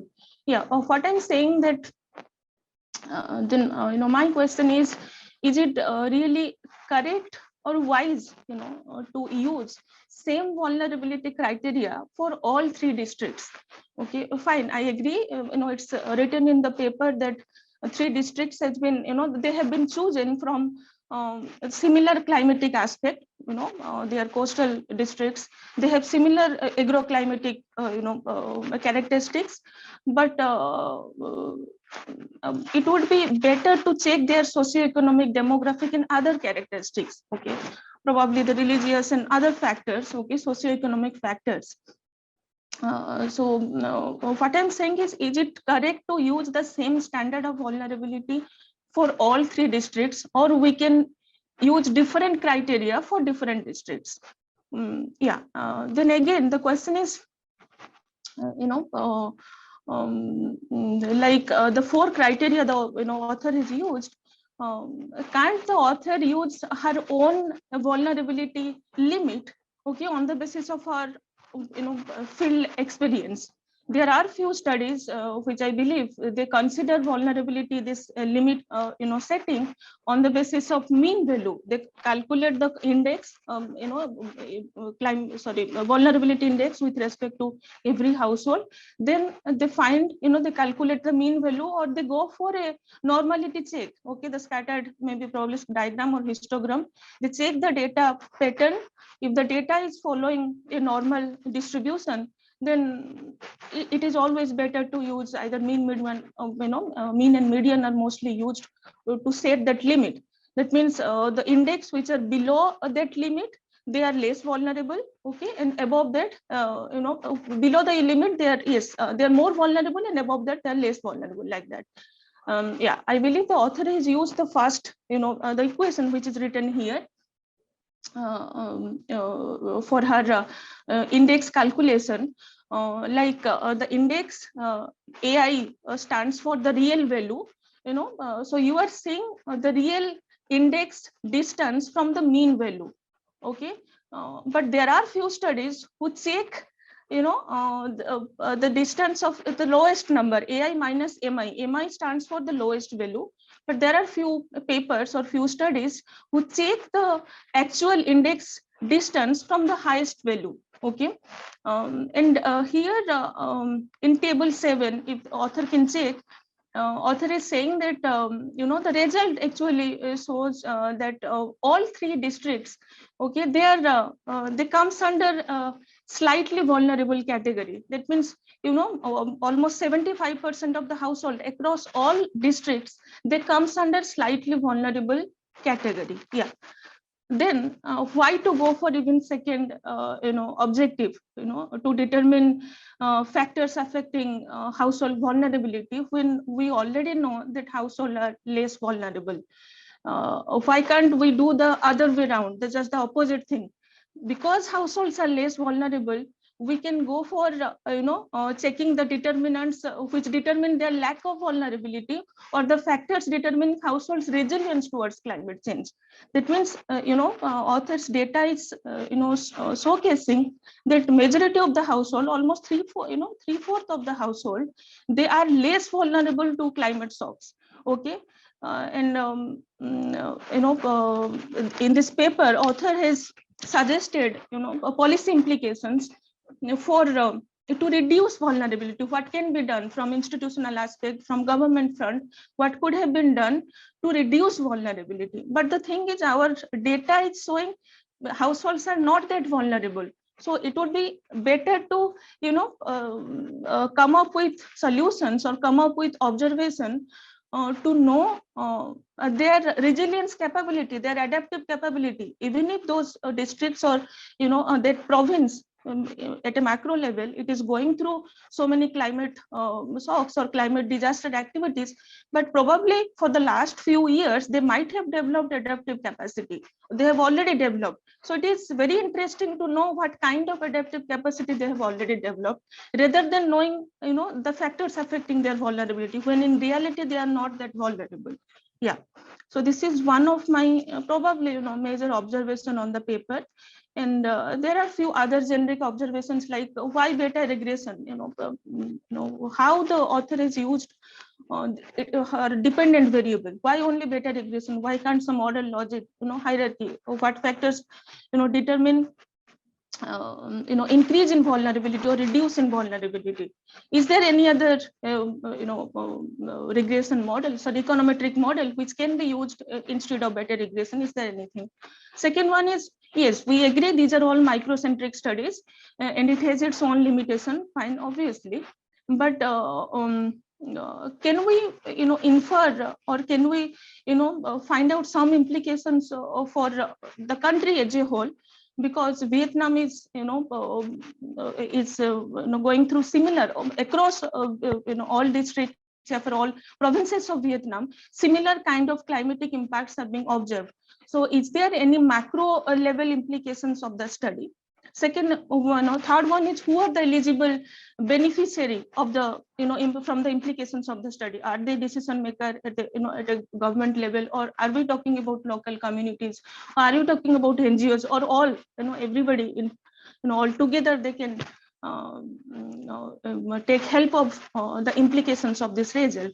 And yeah, of course, with the note where when I started, I said obviously kudos to authors' effort to do an extensive study amid pandemic time. And we all know that COVID-19 is another example of climate disaster, natural disaster activity. So maybe one paragraph or one section on what is her what was her field visit experience, and how COVID-19 has impacted, because these kind of disasters are of similar in nature. So some information on COVID-19 pandemic's impact on household vulnerability would be better for the international audience. Yeah, thank you very much. I don't know whether I could stick to time or not. Yes, thank you very much. Thank you very much for giving me an opportunity. Yeah, special thanks to Dr. Rahut and ADBI. Yeah, thank you very much. Thank you. Thank you, Dr. Nash. Dr. Tian, would you like to address some of the comments and questions, since we still don't have any other questions? Others can prepare their questions. Dr. Tian, go ahead. Yeah, thank you very much for your comments. Actually, I set up this manuscript as part of the project, and this is just the first part, the first session. As the second session, we have another manuscript which tells about the adaptation strategy. And we found that they have several adaptation strategies, but it's still not really suitable because of the distinctive topography characteristic in this region. Moreover, because in Vietnam we have more than 60 provinces, however, the way we manage in provincial level is not for the whole region or the whole country. That's why we need to focus on only like a coastal area of one province. And moreover, actually it's difficult for us because it's really hard to find the supporting documents. In this area, actually, we cannot find any document for our project. Yeah, that's really difficult during last year because it's really hard to collect the data and other information about the pandemic. Because during pandemic, we cannot travel. Until now, we still have limited in this area as well, the north central coast or the northern part of Vietnam. Yeah, but for other comments, we try to improve the manuscript for resubmission.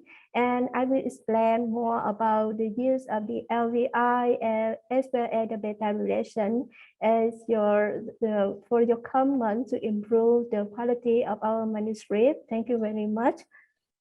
Thank you very much. I would love to have the final, read the final paper in case I have access to that. Yeah. Thank you very much, Dr. Dil. Yeah, thank you. Yeah, thank you very much. Okay, do we have any questions from the audience? There's one question just written. Mr. Mohapatra raised that does the ranges of a vulnerability index are referred from a prior livelihood study on Vietnam? Dr. Thien? Yes, actually we have several studies in terms of this aspect because we should follow the criteria from the manager, the chair of the project. And we have several experts. They ask us to use the vulnerability index. As you mentioned, yes, that's correct. Any other questions? I don't see any hands. So thank you, Dr. Thien, for a good presentation. And it was an interesting also discussion. Thanks to Dr. Dash. I think we have reached the end of day one. And for me, it was a new experience because I'm not a scientist or a researcher, always just designing an investment project and implementing these projects in developing countries.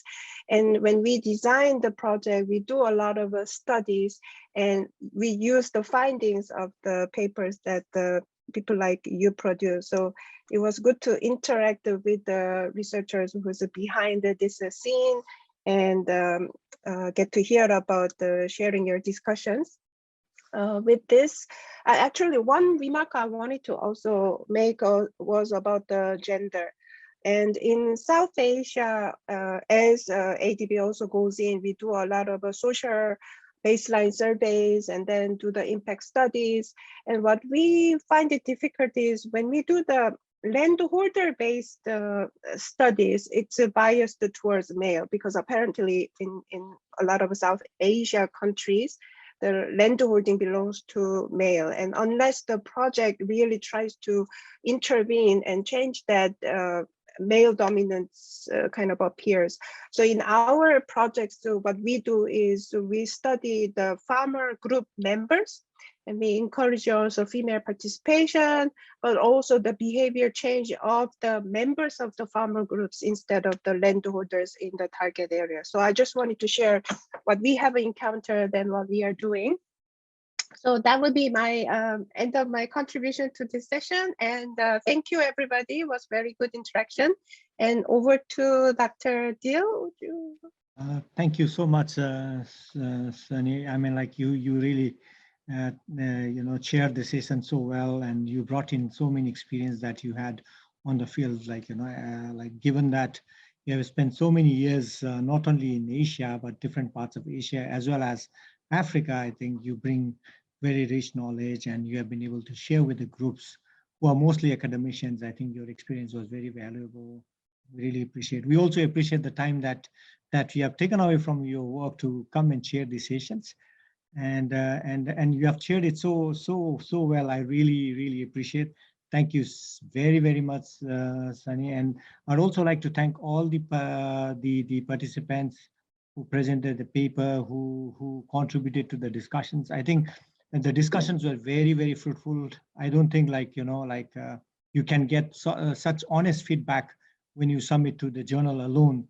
Through these presentations, everybody came forward and provided very honest and genuine feedback. That was really nice. I'd also like to thank Professor Prabhu for his keynote. I think it was very wonderful. I think he really brought it out so well.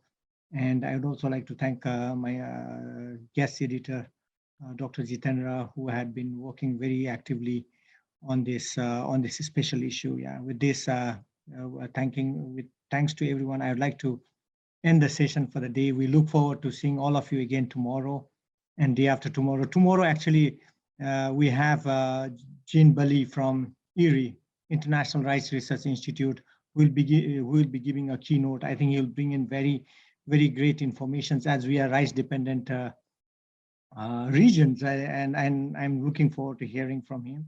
And the third day will be we have somebody from IFRI, who will be giving the keynote, very well experienced person who had worked extensively on environment. So I look forward to seeing you again, and thank you very much. Sunny, I'd like to give one more. Thank you so much. Thank you. Thank you.